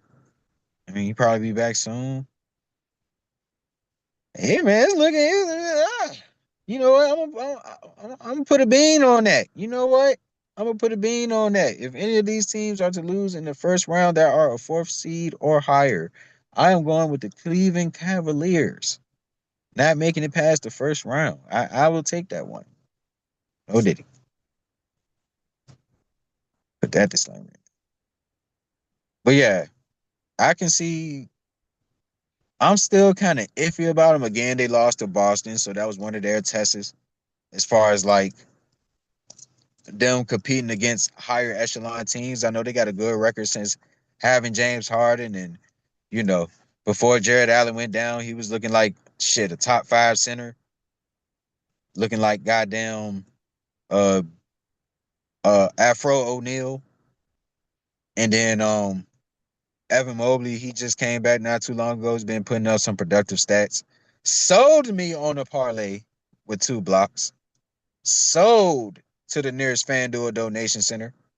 But it's all good. Evan Mobley still has been hooping for the most part since coming back. So, and him and James Harden finding chemistry has been good. It was one game. I think it was that Celtics game. James Harden threw that full court alley oop. Evan Mobley caught that bitch. Damn. I was like, go. Now that's what you would like to see out those two as far as chemistry, but it's been coming along steady, so it hasn't been too bad on the offensive end. Maybe defensively is the problem. I mean, Donovan Mitchell, James Harden backcourt. There are some plays where James Harden is getting sought after, and he'll try here and there. But James Harden is the ultimate matador defender. He'll take a couple swipes here and there and get the fuck out the way. Yep. So yeah, that's going to present a problem in the East with all these backcourts with big guards. If I could think of the bottom tier teams, let's say Desmond Bain versus James Harden, or hell, shit, Jalen Suggs can give James Harden some buckets, but that wouldn't be a bad alternate. That would be actually a decent matchup if we're talking about just playing defense for James Harden. But even then, Jalen Suggs has been having some pretty good games too since coming back. So, it's not like he's been scrubbing it up or anything. But yeah, like Raptors, RJ Barrett, I can see him having, a good scoring game against James Harden here and there. So, you know, now, if Dyson Daniels cooks James Harden, oh my God, that would be atrocious. That would be a stain. He might don't even ask for a trade. They might just trade him before he even asks. Huh? What? I ain't even get to clean my beard. But yeah, like I can see Cleveland being out of all three of those teams. The Knicks, the Celtics, and the Pistons. I can see Cleveland losing in the first round. So I think that probably is going to happen. I think that will happen. And I will stand. You standing on that? Yeah, I will. I'll stand with Okay. it. If I'm Okay. wrong, I'm wrong. But you know, I always kind of thought that James Harden trade, especially mid-season, it's still a lot of kinks that they can work out, and you don't get that much time to work it out. And again, you lost a fresh off the hospital bed, Jason Tatum, and he was cooking if I can remember. Shit, he was getting to the paint at will on these niggas, bro. It won't even jump shots. He's getting into the paint, getting layups, getting putbacks, getting to the line. he was having his way for a little bit. So if you can't even guard that if you're the Cavs, then best of luck.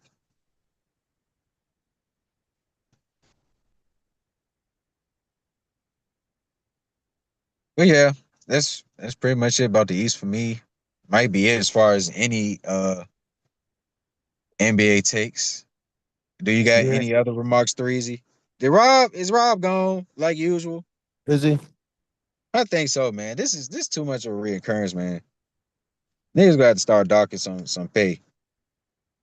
This Yeah. three straight episodes. My God. Yeah, I think he gone. I'm not sure how many viewers we got, but I would like to say we appreciate the views and the likes and all that good stuff. Even the comments from last episode, it was a good amount of views, so we appreciate it. And whoever is tuned in or has tuned in, we appreciate you. I would just like to say, please leave a like if you've came through. You can even comment, and if you're really fucking with it, if you want to be, down with the THLP community, you can subscribe. All of this is free, easy as a tap, right then and there. Wherever you see the subscribe button and the like button, just go ahead, tap that jump for the Tiz app, the one teasy. And yeah, tune in with us. We got playoffs coming up. We got March Madness coming up. You know, got MLB, NHL tuning up. I love to see how those two sports, build up and all that good stuff. And yeah, been fucking with the World Baseball Classic. That jump been cool, man. USA got a clutch win against Canada. Once again, USA has beaten Canada. Shout out to that. Um, I think USA plays the Dominican Republic. And let me just say, I am going with Dominican Republic. I am sorry. I got to put on my whatever they be having. I don't really know, but shit, I'm Afro Latino with that one. I'm sorry. I like the Dominican Republic. They stacking. Now I will say, you know what? Fuck it, Team USA, man. We be on the street, man. Fuck all that, man. We shutting that shit down. We got a fucking squad too. We got a halation squad. But them motherfuckers, man. I'm talking about they hit a home run so crazy. They have enough time to hit a little the little Dominican Republic version of the Dougie the goddamn Gritty. They be singing and shit. Hey, Vámonos. I be like, hey, this shit lit though. Like, pass the tequila. Like, so hey, and shit, Juan Soto, shit, he had a home run for me. So, I had to cash out on that junk because I was like, yeah, this probably a little crazy, but shit, hey, I got me a little $3 back. So hey, I'm happy with that. And then Vlad, Vlad, Vladdy. Oh my God. It was a game yesterday. I don't even remember who they played. Oh fuck, they played Korea. Oh my God, that boy had a hit.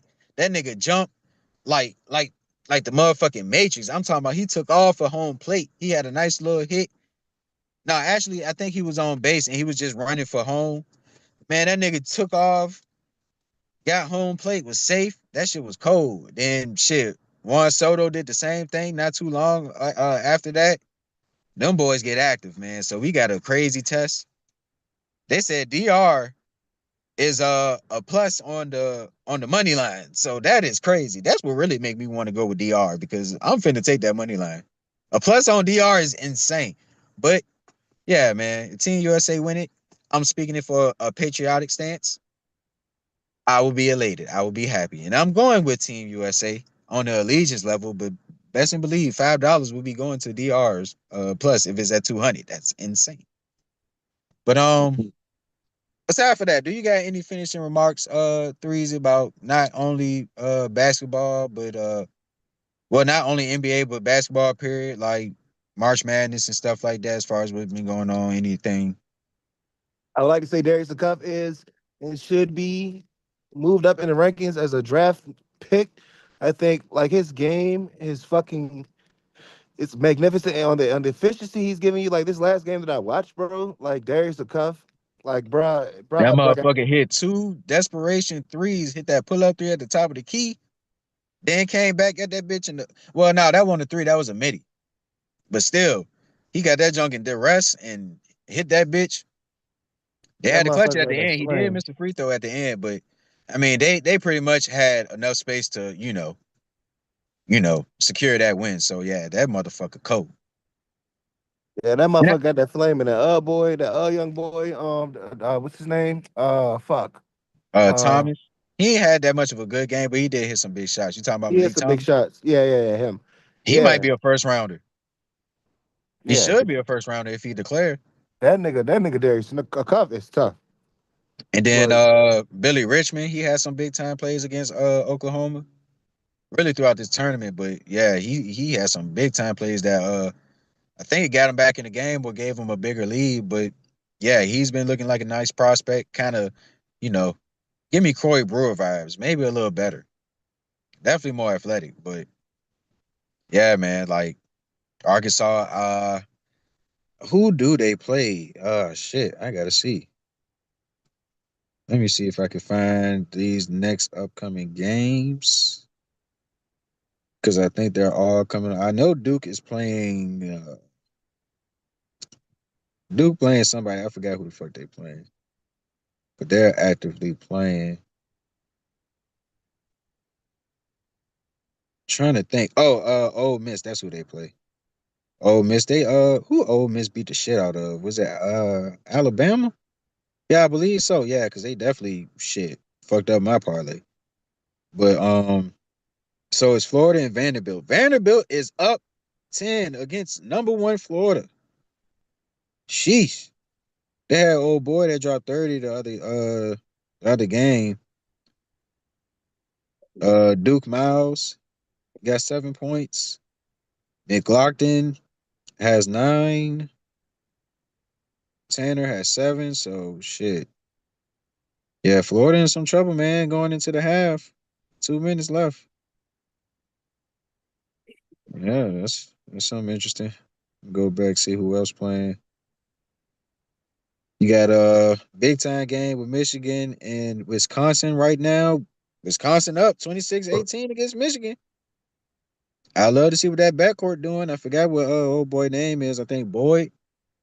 I think that's his name. Him and the other dude too.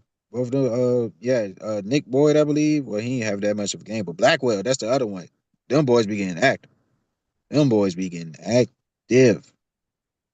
So yeah, ain't too much scoring going on for Michigan. It's more of a team effort, but yeah, I'll tune in when I can. Let's see, just to get through this. VCU lost. Oh, okay. We play later. Okay. VCU plays St. Joseph later at 3. Purdue versus UCLA. That's gonna be a big one.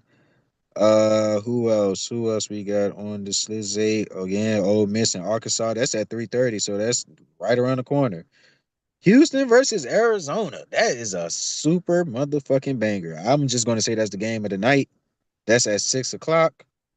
Definitely gonna be star studded. Houston, they waxed Kansas last night. Had Darren Peterson looking very pedestrian. I mean, he was pedestrian. That man took 28 shots and had like what 14 or something like that, or some shit. But yeah, just to go back to Darius Acuff's draft stock going up, I think with that performance, Darren Peterson's draft stock is going down a little bit. One, because he got eliminated, and two, because Darius Acuff is elevated. So I mean, there could be a little change in direction as far as like who's going to be that number 3 pick between Darren Peterson and Darius Acuff. And if Darius Acuff keep going, if he keep going, especially in the tournament, along with AJ DeBosa too, if like both of them keep going, it could be a fight between them two. Now, don't let me forget about Cam Boozer. He did have some clutch games in the last couple games. The last game they played was against Clemson. I think it was against Clemson. All I remember was he had like 20, 12, and 5 assists. Like had a couple threes. Like so. I mean, it's some jockey in position for that number one spot still. But Darius Acuff, he's been entered the chat, and he's furthermore put himself in a possible top 3 pick, especially depending on what team gets that number 3 pick. Somebody could need a point guard, a combo guard that could fuck around, get you 20 something. So, you know, we'll see how that goes. But I do like how Darius Acuff has been looking. Just to finish up the rest of this, Duke plays Virginia At 8:30, shout out to UVA for making it this far. I gotta remember. I don't even remember who they've been playing. I think they played. Fuck, I can't even remember. I ain't gonna hold. I don't think I seen too many of their games. Probably like a little glimpse, but not too much for real. For real.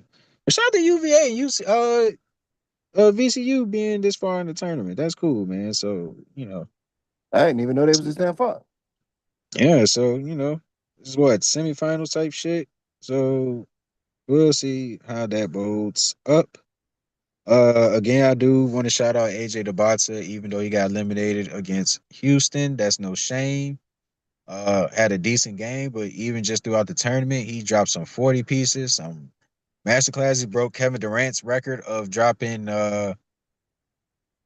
33 or something like that. I think he dropped 35 or something like that for a freshman scoring record. So, when your name is of that ilk of Texas Kevin Durant, oh no, you something serious. And he ain't doing it in no one skill set way. Like he is a multi-dimensional scorer. He is T Mac and possibly better. Possibly better. That's the type of talent we're talking about with AJ DeBosa. That's like, okay, so if there's a floor in the ceiling and there's a basement, I would say that T Mac is the floor. So give me your floor and ceilings for the top 5 picks. Top five picks. If I can just If you could just well, wing it, just winging it. yeah, just in my opinion of who I think would be top five, I will go with uh who I could defend. If it was my top five, just off of talent and not teams need, I will go with AJ Debata again. I think floor is T Mac. I think ceiling is Shea Gilgis Alexander at 6'11". I think basement is, I don't know, shit. Can't really say ceiling. I'm trying to think of a player that is of that. Maybe Jalen Johnson. Maybe a little more so as a wing player, but like, you know, or maybe DeAndre Hunter at his best type Mm. shit. Number two, who I would go with Cam Boozer. I think Cam Boozer's ceiling is, I would go with, David Robinson meets athletically wise Chris Bosh. I don't want to say just straight up David Robinson because I think David Robinson is one of the like greatest athletes in NBA history. He is like a phenomenal athlete, can run like a motherfucking deer in headlights. But you know, Cam Boozer, he has that build of a David Robinson, possibly like 7'1", 7'2", maybe, or maybe 7 foot. But 260, 270 type shit. I don't think he's gonna be like an overweight type of build looking guy. I think like if he does get 270 type shit, it's gonna be like damn near pure muscle. Like it's gonna be a lot of bulk, you know, from genes, Boozer genes. So I think Cam Boozer has David Robinson meets Chris Bosh, and I do think with the hybrid of Chris Bosh, the skill set in the game more so than David Robinson's game, but also his ability to hit threes at a consistent rate. I think that's more so the Chris Bosh side. That wasn't really David Robinson, but even with the post game, he does have a lot of post game as far as like what David Robinson was doing. Like when Boozer gets in the post, when Cam Boozer gets in the post, he does command double teams easily. And if you don't double team or if you double team him at the wrong angle, he can definitely just pivot or drop step and get into the rim easily and draw a foul or finish and win all that good shit. Got a good little mid range. So I think it's David Robinson meets Chris Bosh type shit. If I was to go floor, I would say uh not sure. Not sure who the floor would be. Maybe like I don't want to say LaMarcus Aldridge. I feel like that's a little nah. Maybe like a Kevin Love, 7 foot Kevin Love. Maybe that's a little too disrespectful, but Kevin Love was only like a high stat player in Minnesota, and they ain't made the playoffs, I think, ever. with Kevin Love. So, I mean, or maybe Cat, maybe Cat, but Cat. That's disrespectful to say Cat is a floor. Like, so I would go like Kevin Love, Minnesota Mm-hmm. type shit, and then basement bum. I'm just gonna say a bum. That would be a shame if you're Carlos Boozer's son and you got a basement. That would just suck. Number three, I will go with shit. I gotta. Oh man, fuck. Damn, man. I have to go with Darius Acuff, man. I was kind of leaning towards that Darren Peterson, hype. Nah, I ain't never really bought into the Kobe hype. I always was like, let me see before we get to the Kobe hype. But when niggas were saying he was like a 6'5" Damian Lillard, I was kind of like, okay, that's not crazy. I can understand that. Like, if you're a 6'5", 6'6" Damian Lillard, I can get with that if that's the type of talent we're talking about. But when it started getting the Kobe comparisons, I was kind of like, okay, let me see what this boy do at Kansas. And if we just talk about mentality, that's a big word in the vocabulary of Kobe Bean Bryant. Mentality. And what type of Mm-hmm. mentality do we talk about? Mamba snake like nigga. Exactly. That means you kill through any circumstances, you slither and you slime your way through any circumstance to get a victory. And in those moments of adversity, Darren Peterson slithered and slammed his way away from adversity. So when we talk about Kobe Bryant, we are going to have to stop right there. Okay. We're going to have to pipe down a little bit right there. Until he can prove that in the league, then maybe we can kind of get back on that trajectory. But just in a mentality standpoint, I feel like Darren Peterson has kind of like missed out on the opportunity to show that he can be a franchise leader on the court and off the court. You won't have to worry about locker room issues and him, kind of phasing out in games because he's not having it his way. And when you're projected to go to the Sacramento Kings, it's possible that it's going to be some good years that you're going to have some number one pick friends with you coming along. So you might have to build a mentality where you're going to have to share the ball. And if you get to complaining and whining, that's just going to worsen your chances of being an all-star, an all NBA player, and a player that all these people are hyping up to be of a Kobe Bean Bryant. Now, some of these people don't have Kobe as high regards as someone like me. I think Kobe Bryant is top five. You can argue he's top three. You can argue sometimes that he's top two. Now, I ain't gonna argue that he's top two anymore. Since LeBron has made all these accolades and all these record-breaking things in the history of the NBA, I kind of got to fall back on Kobe being possibly better than LeBron. Now, I do think Kobe has had some couple better moments than LeBron here and there, but we just talk about the totality and the longevity of LeBron's career. You can't take away being the all-time leading scorer in NBA history and playing this long at an elite level and all this good shit. So, I'll fall back on that. But Kobe Bryant is high in my rankings. So maybe when people compare him to Kobe Bryant, they're not really comparing him in the right essence. But maybe, who knows? But Darren Peterson, I would say ceiling. I will go with that. I will go with Brandon Roy. Oh, I think a little better than Brandon Roy. I think he's a healthy Brandon Roy. I think he's a healthy Brandon Roy. I'll say that. And he has some injuries here and there. So, Okay, healthy Brandon Roy. I like that comparison. I like that. yeah, four, I would think he'll be like uh,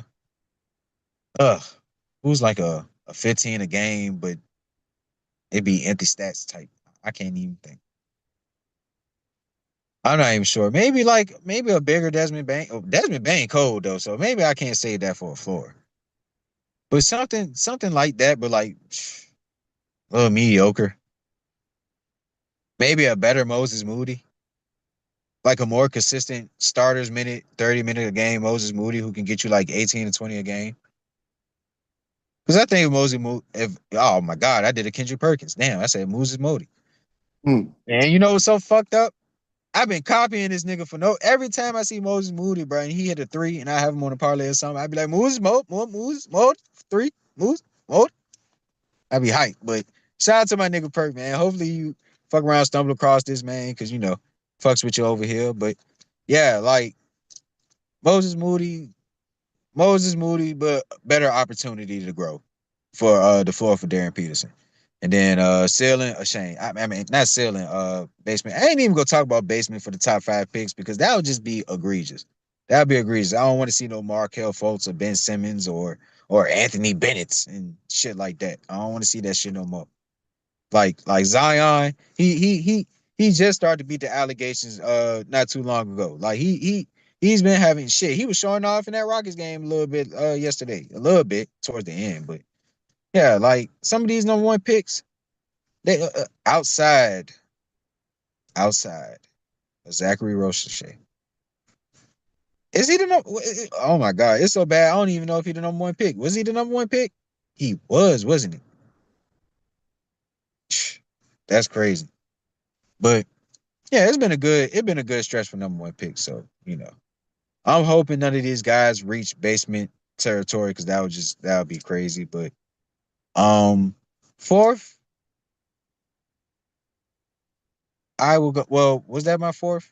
Darren Peterson? I think your fourth was Derek Peterson. Okay. Yeah, because I was gonna go Darius Acuff at 3. Oh, maybe that's why I was kind of okay. So maybe I skipped that. Darius Acuff is 3, and I would compare him. He's kind of Brandon Roy-esque to me too. But he's more like Darren Peterson is more of a wing Brandon Roy, and he's more of a guard Brandon Roy with Darius Acuff. So I mean, if I could think of a hybrid, I would think like Brandon Roy meets uh shit. He gets shifty too.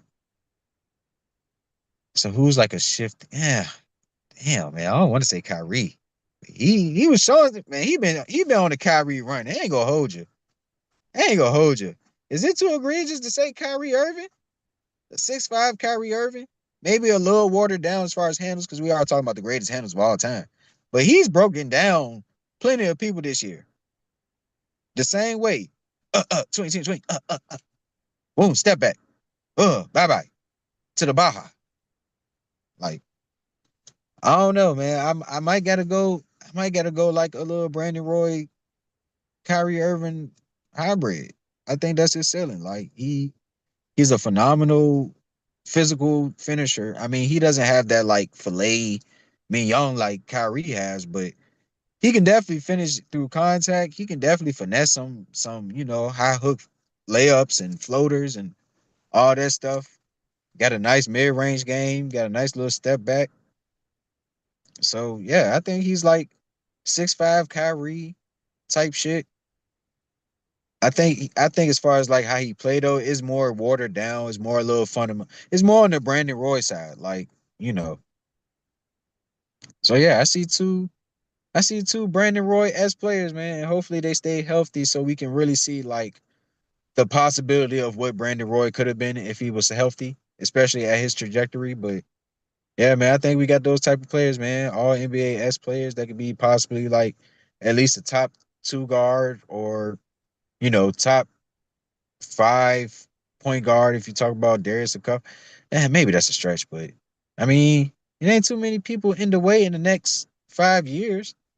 It's gonna be a lot of point guards either getting old or retired for sure, for sure. I'll say Cade is probably going to be the standout. Shea, mm, Luka probably got a little left in the tank. He's still young. Yeah, so yeah, I would say Darius Acuff, Darren Peterson, and 5 got to be Caleb Wilson. Unfairly, by the way, because he didn't get the opportunity to finish his season. But I think just from the talent of Caleb Wilson and what he's shown, he could be somewhat of a KG type of player. So maybe I'll go with that ceiling. Maybe I'll say more so. Maybe a more defensive minded Chris Bosh. I don't want to keep just saying Chris Bosh, but Chris Bosh is like the prototypical big man of today's era. So it's going to be a lot of those type of builds. If I could think of somebody else, that's like a high ceiling type of notable name or comparison. Uh, I don't want to say Giannis. Is there somebody that's like definitely don't want to say Giannis? Maybe Jalen Johnson esque.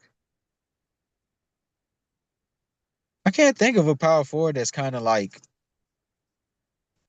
of Caleb Wilson's build or talent. Like, how about this? He's a more athletic Julius Randle, just not as big. He's more on the athletic side of a Julius Randle. So I think he can like be better defensively, especially on like weak side coverages. And he's not a bad defender. He's pretty damn good defender, but I've seen him get crossed up and done up when he plays pressurized defense 1-on-1. So it's not like he's excellent on that regards. But as a weak side defender, he could be excellent.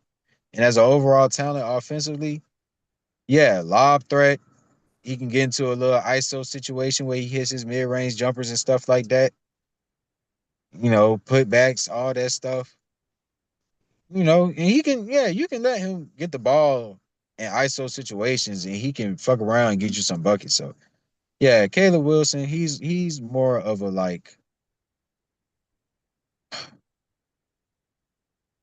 yeah, he's more of a Julius Randle if he was like uber athletic type shit. That's what I'll go with. Right handed though. But that's about it. Yeah, that's probably it. I'm by myself. I have the feeling down by myself.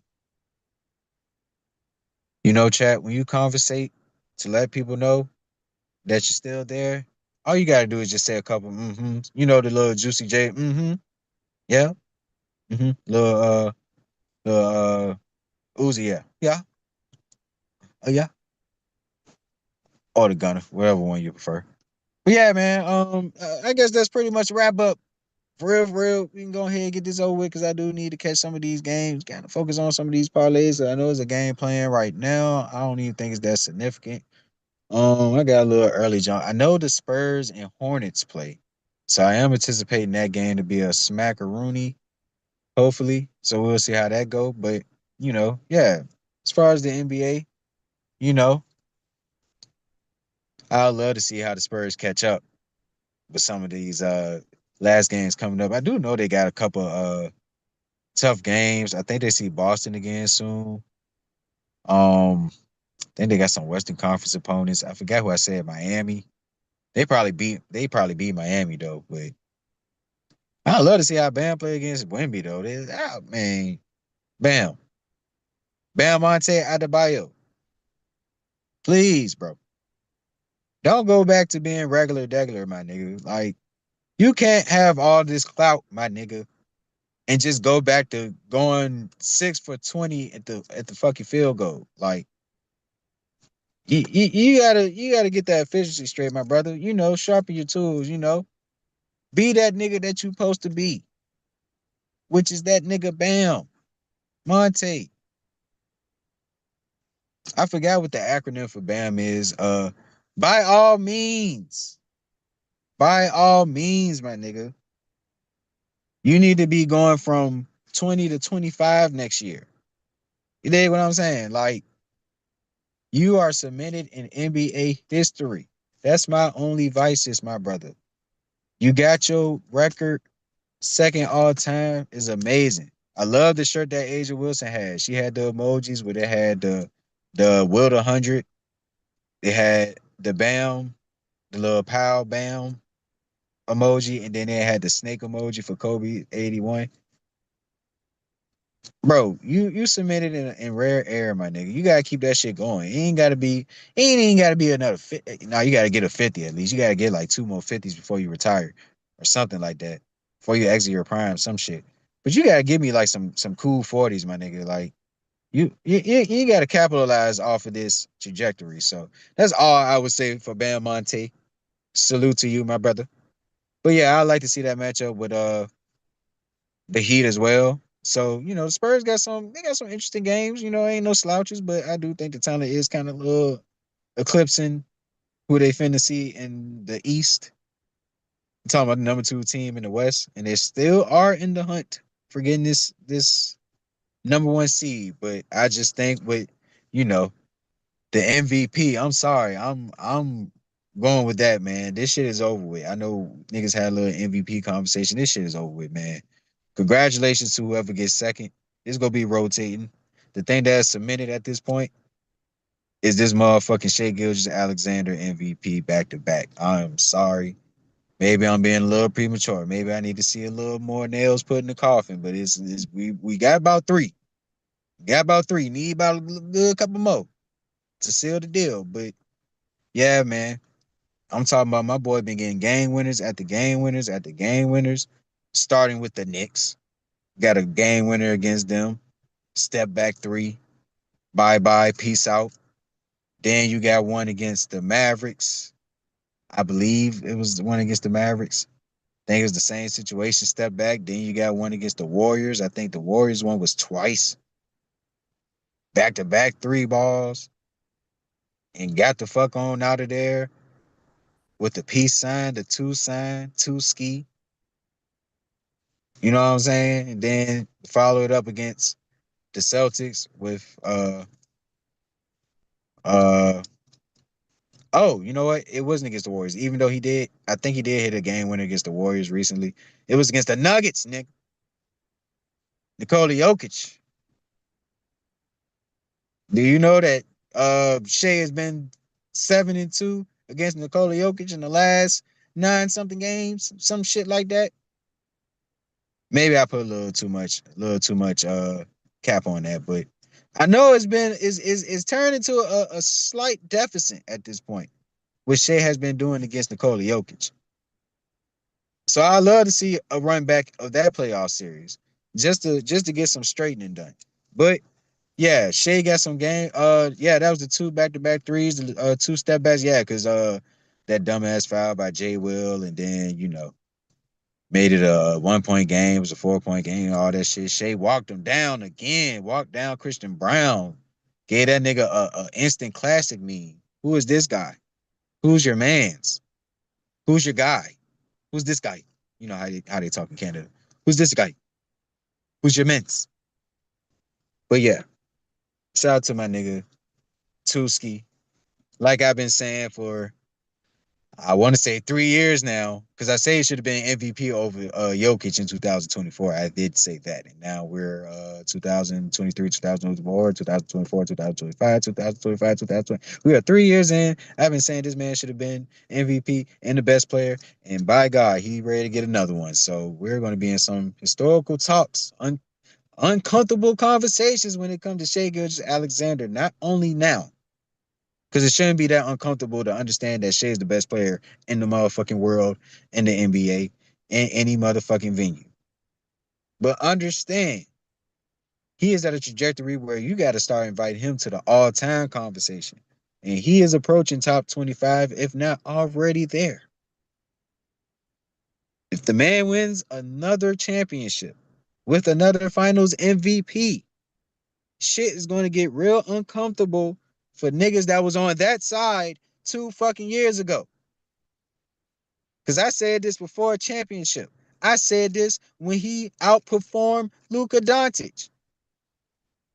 That's me. And a championship MVP back-to-back years later, shit looking real uncomfortable for y'all naysayers when we had these discussions.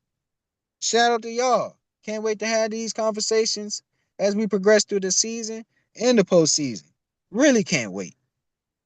Because for what I've been seeing from my Thunder, with AJ Mitchell back, he looking like he back in his bag, back to where he was when he was, hooping earlier this season. And then, we got Jay Will. He's been hooping. Dropped 29 against Jokic.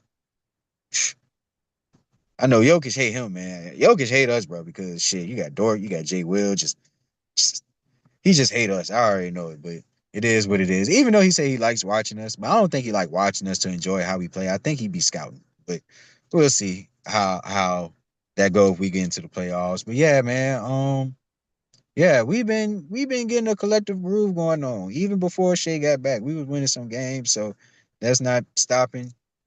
Still got some couple games we gotta play. I actually don't know who the fuck we play next. I guess I can go to the schedule real quick. Who do my Thunder play? I think it's a little let up with the next couple games for us. So I mean, I don't think we got a tough schedule coming up for the next like couple games, but I do think it's gonna kick back into some tough games. I stand corrected. So we got Minnesota on Sunday. Yep, Minnesota on Sunday. Yeah, so we just don't got that many games. Like we ain't got no back to backs coming up till Tuesday and Wednesday. But yeah, we play Minnesota. Rest on Monday. Play Orlando on Tuesday. Then on the back to back, it's the Nets. Then the Wizards on Saturday. So yeah, we gonna have a extensive little rest before we get into the gauntlet of the rest of the schedule because that's when they get a little tricky. But we could say that for next episode. But I like how the games look for us. I wonder how the games look for San Antonio just to get a little understanding of what's ready to happen because I'll still give them their respect as far as being like a possible first seed if they address everything appropriately as far as winning games. Again, they got the Hornets today. Then they got the Clippers on Monday. So they got a little rest going on, but they got the Clippers on Monday. So, Kawhi, that little rivalry that's brewing up a little bit. That's something interesting. They got the Kings, so that's an easy one. You got the Suns, Pacers, Heat, and Grizzlies. And that'll stop right there. Because after that, they'll have the Bucks. So we'll have Giannis versus Wemby again, maybe. But yeah, it started to pick up a little bit after that. But yeah, pretty much an easy schedule for the Spurs. So they should handle business, man. But if they drop another one, again, I think we are 2.5 games ahead, maybe 3.5. So hey, we getting some ground. But yeah, we'll see how that goes as far as the NBA. Um, I don't think I forgot anybody. If I did, we'll just get back to that another time. Other than that, I'm gonna tune in with this March Madness, some of these division or conference games. I'd said it already, so I ain't finna go back, but I do want to see this Arizona Houston jump. And UVA versus Duke, those are gonna be some standouts for me. Try to figure out the parlays on that. Purdue and UCLA is kind of interesting. It's kind of interesting. UCLA might get the upset. I mean, they beat Michigan State, so hell, they might keep it rolling. I don't know. I don't know. That's an interesting money line right there, or maybe a total spread, or whatever. But yeah, man, it's gonna be some interesting games. I do need to see what Wisconsin and Michigan got going. So yeah, it's a lot of good hoops. I am finna tune out.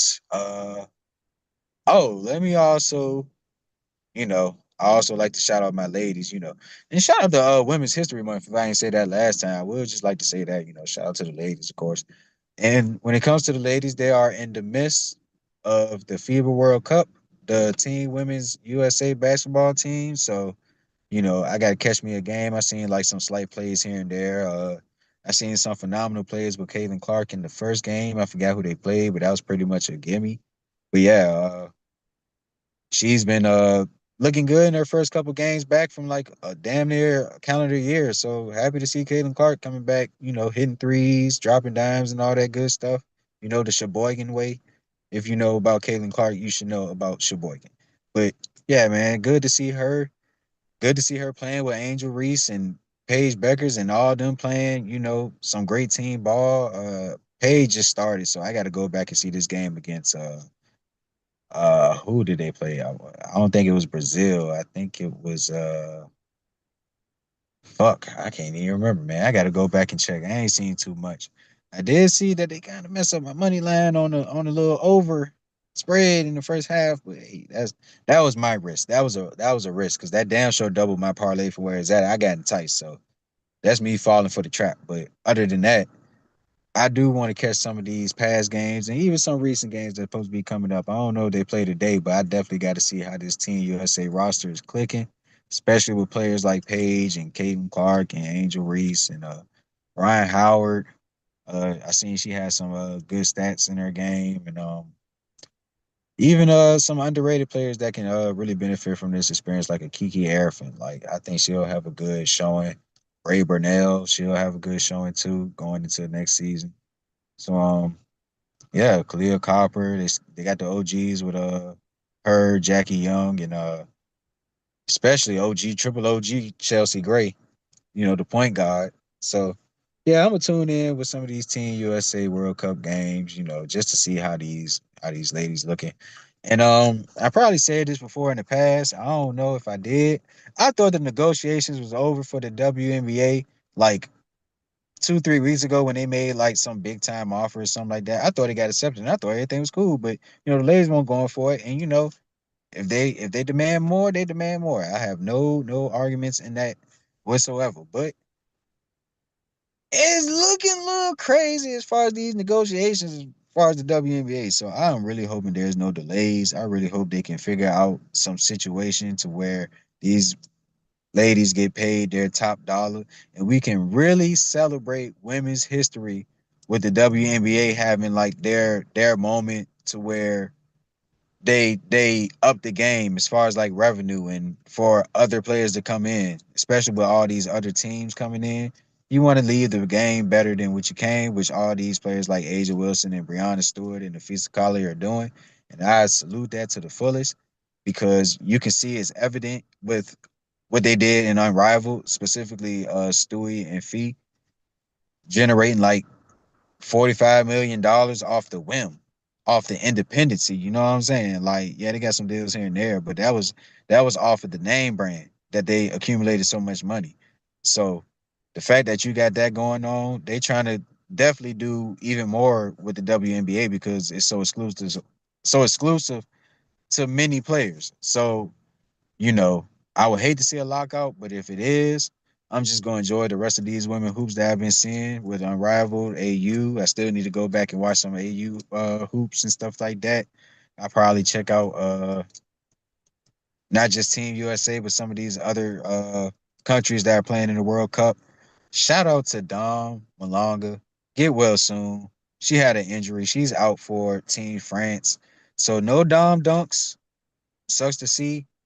But she gave us something, man. She gave us something for every stop. So shout out to Dom, man. Can't wait to see her.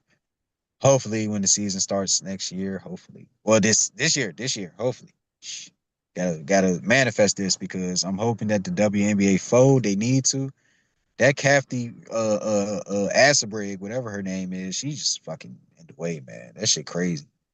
But yeah, shout out to Team USA women's side. We will be seeing the men's side when the NBA season is over with. Get to see Team USA's World Cup, team, and hopefully that team makes or gets gold this time. We didn't win it in 2022, I believe, or something like that. So now that we got 2026, we should be able to avenge ourselves. But it's gonna be some nice talent all through the world. So we'll see how that formulate. But yeah, other than that, that is about it.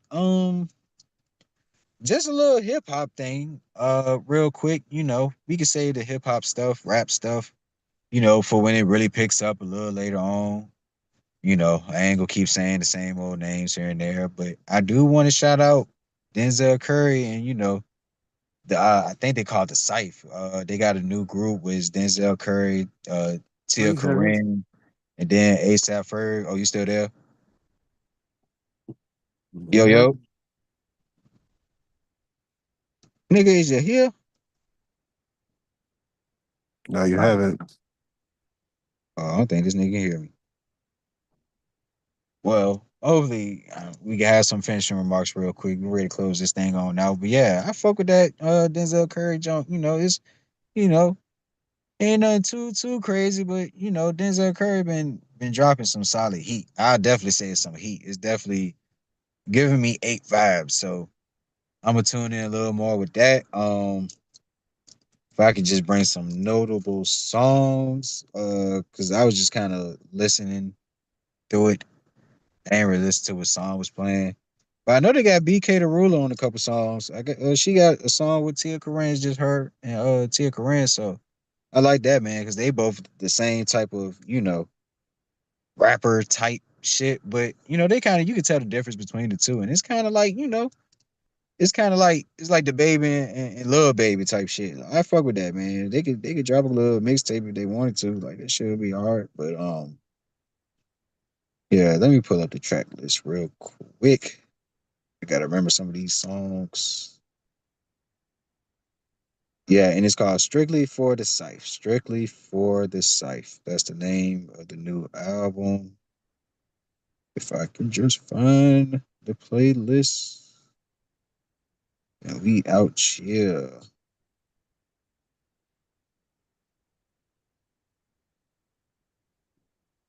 We'll put it up on this phone, but I don't feel like exiting out. But just use the trap phone. Fuck it, I'll use this phone. I already know we got the playlist and shit. Give me one sec, chat. Again, I just appreciate y'all for coming through. Whoever came through and showed a little love. Hopefully you left a like and stuff like that. We would really appreciate that. But if you just came through to tune in with the gang, the Gizang, gang, we appreciate it. Let me see. Fuck. Shit kind of slowing down.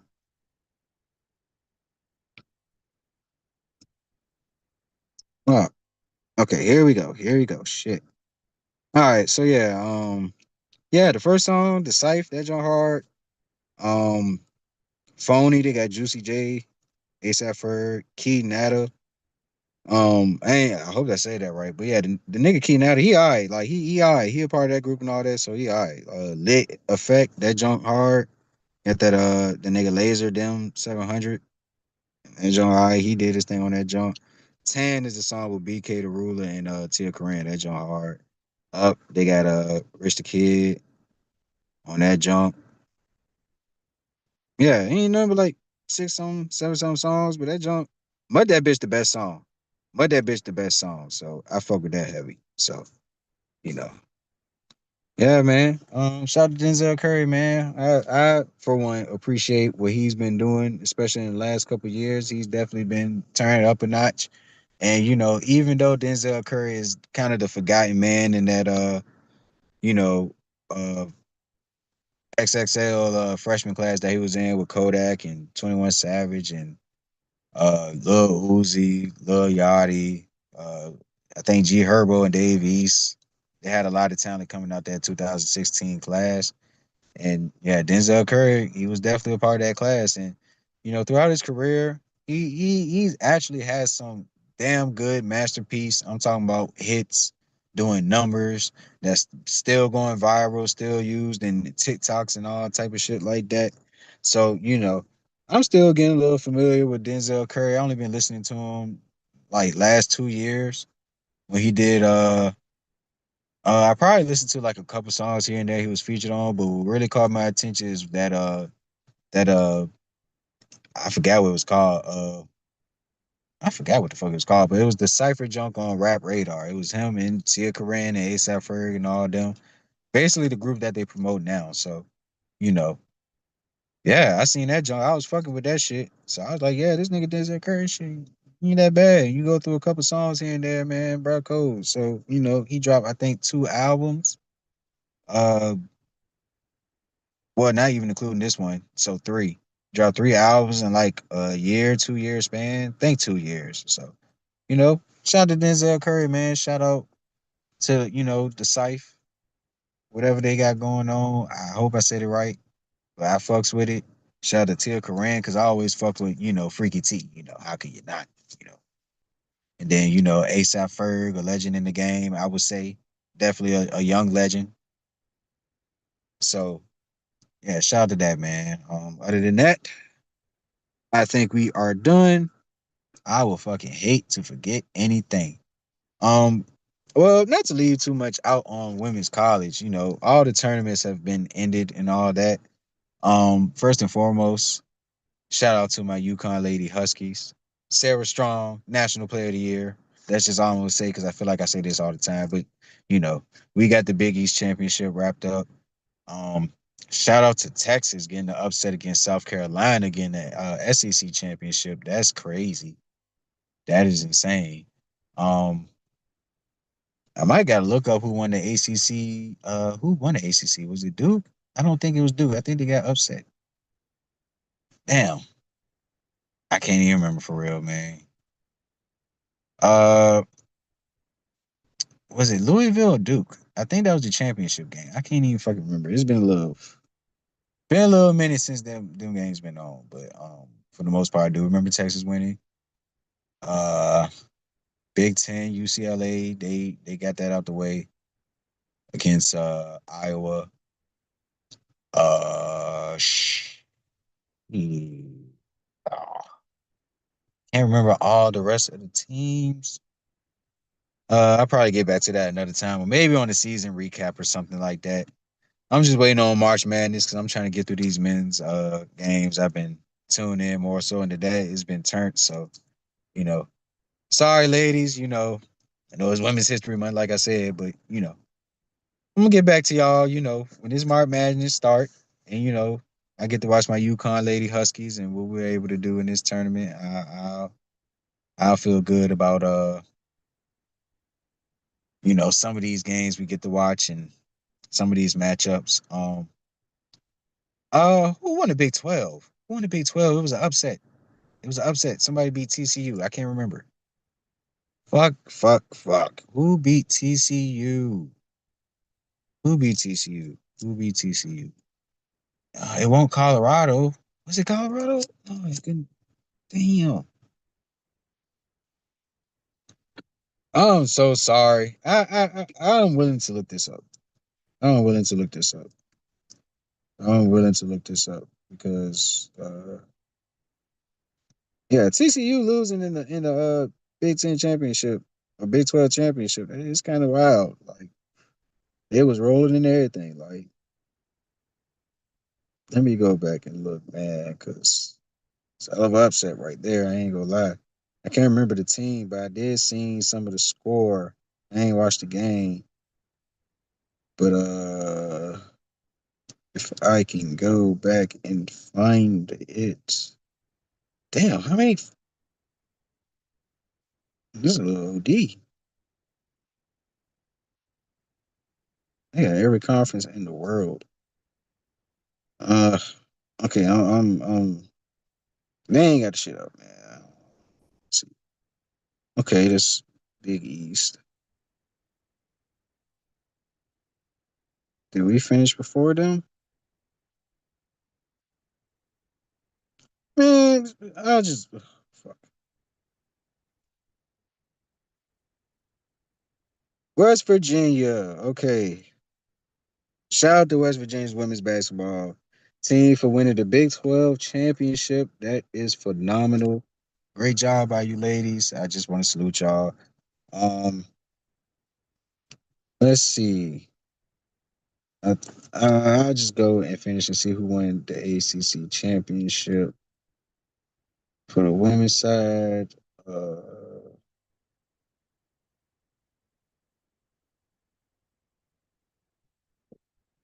don't know where they would go to that. My phone tweaking, y'all. So just give me a little, you know what I'm saying? Little second. Shit. Hey, I already be saying it's 2026 and technology still be moving slow. It's my phone. It ain't even the Wi-Fi this time. I promise it's not the Wi-Fi, bro. I ain't seen me glitching or lagging out or anything. It's not the Wi-Fi. It's the phone. So yeah, bear with me, man, because I feel like my phone be trolling me, especially when I be trying to hit on some live bets, which I need to be getting into, by the way. But I feel like, man, I be watching the game, goddamn, see a nigga go crazy. You know what I'm saying? Next thing you know, that bitch be glitching. That bitch be late. FanDuel been tripping, bro. I know it ain't only me, bro. FanDuel been glitching on y'all. If it's just me, bro, I need to change my artillery. But yeah, man. Yeah, man. I don't know what the fuck going on. But Duke women basketball team. They won the ACC championship. So shout out to them. Yeah, that about it. Just waiting on the rest of these tournaments to happen. Well, really the main tournament with national championships on the line. I'm definitely gonna tune in with these men's games again. Arizona versus Houston, banger. Arkansas versus Ole Miss is finna be banger, a banger. Get to watch the Tyrese Halliburton clone or something like that. You know how there's like a baby trunks and a future trunks and a kid trunks. That's what the fuck going on with that point guard for Ole Miss. Like he's like a Tyrese Halliburton clone. So yeah, man, we gonna tune in with that. Appreciate you for locking in. Before I go, let me not miss any messages if anyone has commented. Again, I appreciate all comments sincerely. Really do. It's just YouTube, you know what I'm saying? Ain't nothing to leave a little comment, you know what I'm saying? Like, ain't nothing too hard to do. So for those who have done it, we appreciate you. Any like, any comment is well appreciated. I don't really see no updates, so it is what it is. But appreciate it. Appreciate it. Much love as always. Can't wait till the playoffs start. It'll be turned. All that good stuff. A lot of postseason action. And if you are MLB enthusiasts, pretty sure there's Dodgers fans out there out the wazoo, back to back champions and stuff like that. I actually locked in these last two World Series. And I usually kind of watch the World Series. Like if I don't really watch the regular season baseball, I'll probably catch a World Series here and there. I think I watched the Astros one, but I forgot who they played. Was it against the Braves? I think the Braves actually won that jump. But I watched a couple here and there. But these last two I've been locked in with the Yankees and Dodgers World Series 2 years ago, and then last year with the Toronto Blue Jays and Dodgers. Uh, the Yankees won. That was a routing, so it was cool to see the Dodgers, get their shit off. It was cool to see. I guess a franchise like the Yankees, that was a nice little rival. But for them to go 7 games against the Toronto Blue Jays in the fashion that they did, I can't remember an old boy who hit the home run for the Dodgers, but he was like Royes. Yeah, he came through just shit home run like, and then I think it was either Max Muncy or Will Smith followed up and got that game 7 wrapped up, and then you know wasn't too many Otani. I think Otani had a 2 homer game or something like that, or maybe like a game with like 5 RBI, some crazy shit. But yeah, man, it was cool to see the Dodgers collect that collect that back to back championship. And yeah, man, I'm excited to see what they do with getting Kyle Tucker from the Chicago Cubs. He's been a hellacious player his whole career.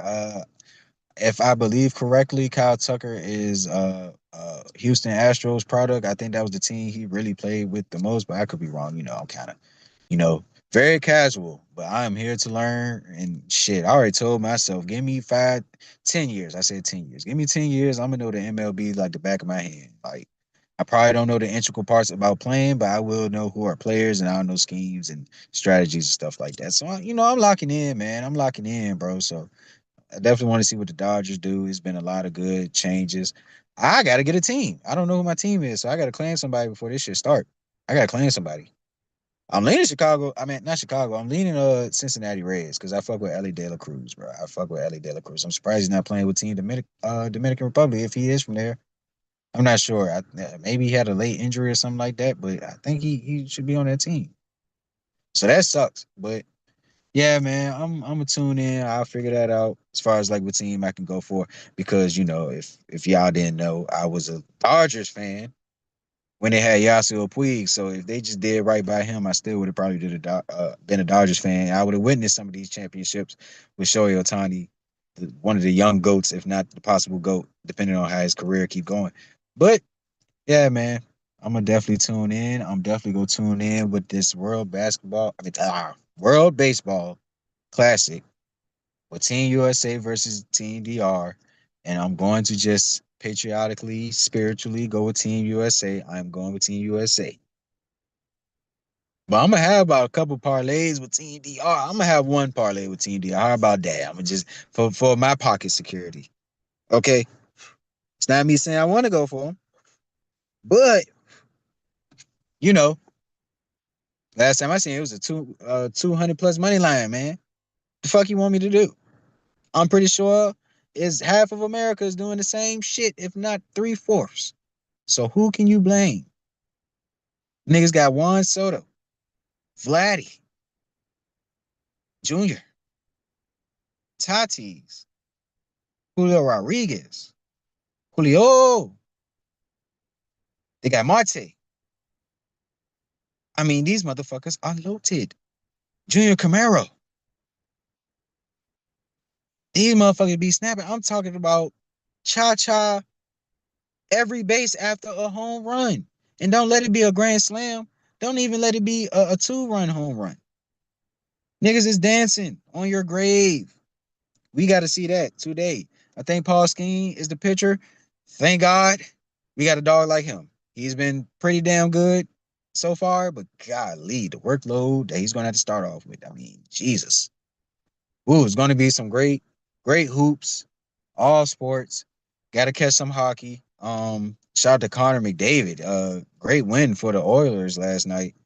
They was down 1-0, I think, or I think it was 1-0, and he just came through with a nice little goal. I ain't get to see everything, but I did kind of seen it on the live stream on FanDuel. He caught that motherfucker. I was hyped, but didn't cover. Everybody didn't cover for that slate, so hey, same shit, different toilet. But yeah, man, there's some good sports going on. There's gonna be some good sports that we get to catch during the summertime. Even if it's just baseball or something, we definitely go catch some shit.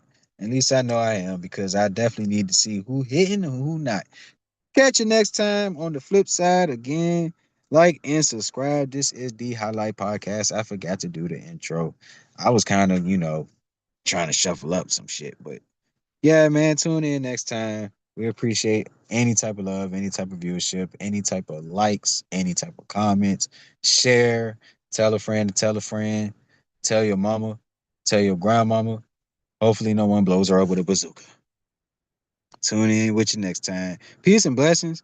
And stay away from crazy shit, man. There should be crazy shit be going on. I hate that shit. Like just unnecessary crazy shit, bro. That goes beyond saying because, so much shit going on. What's there to pinpoint when it's everywhere? Like, you know. So, take your time out here. You know, it's getting nice and warm, so please enjoy the weather. Have a good time. But take your time.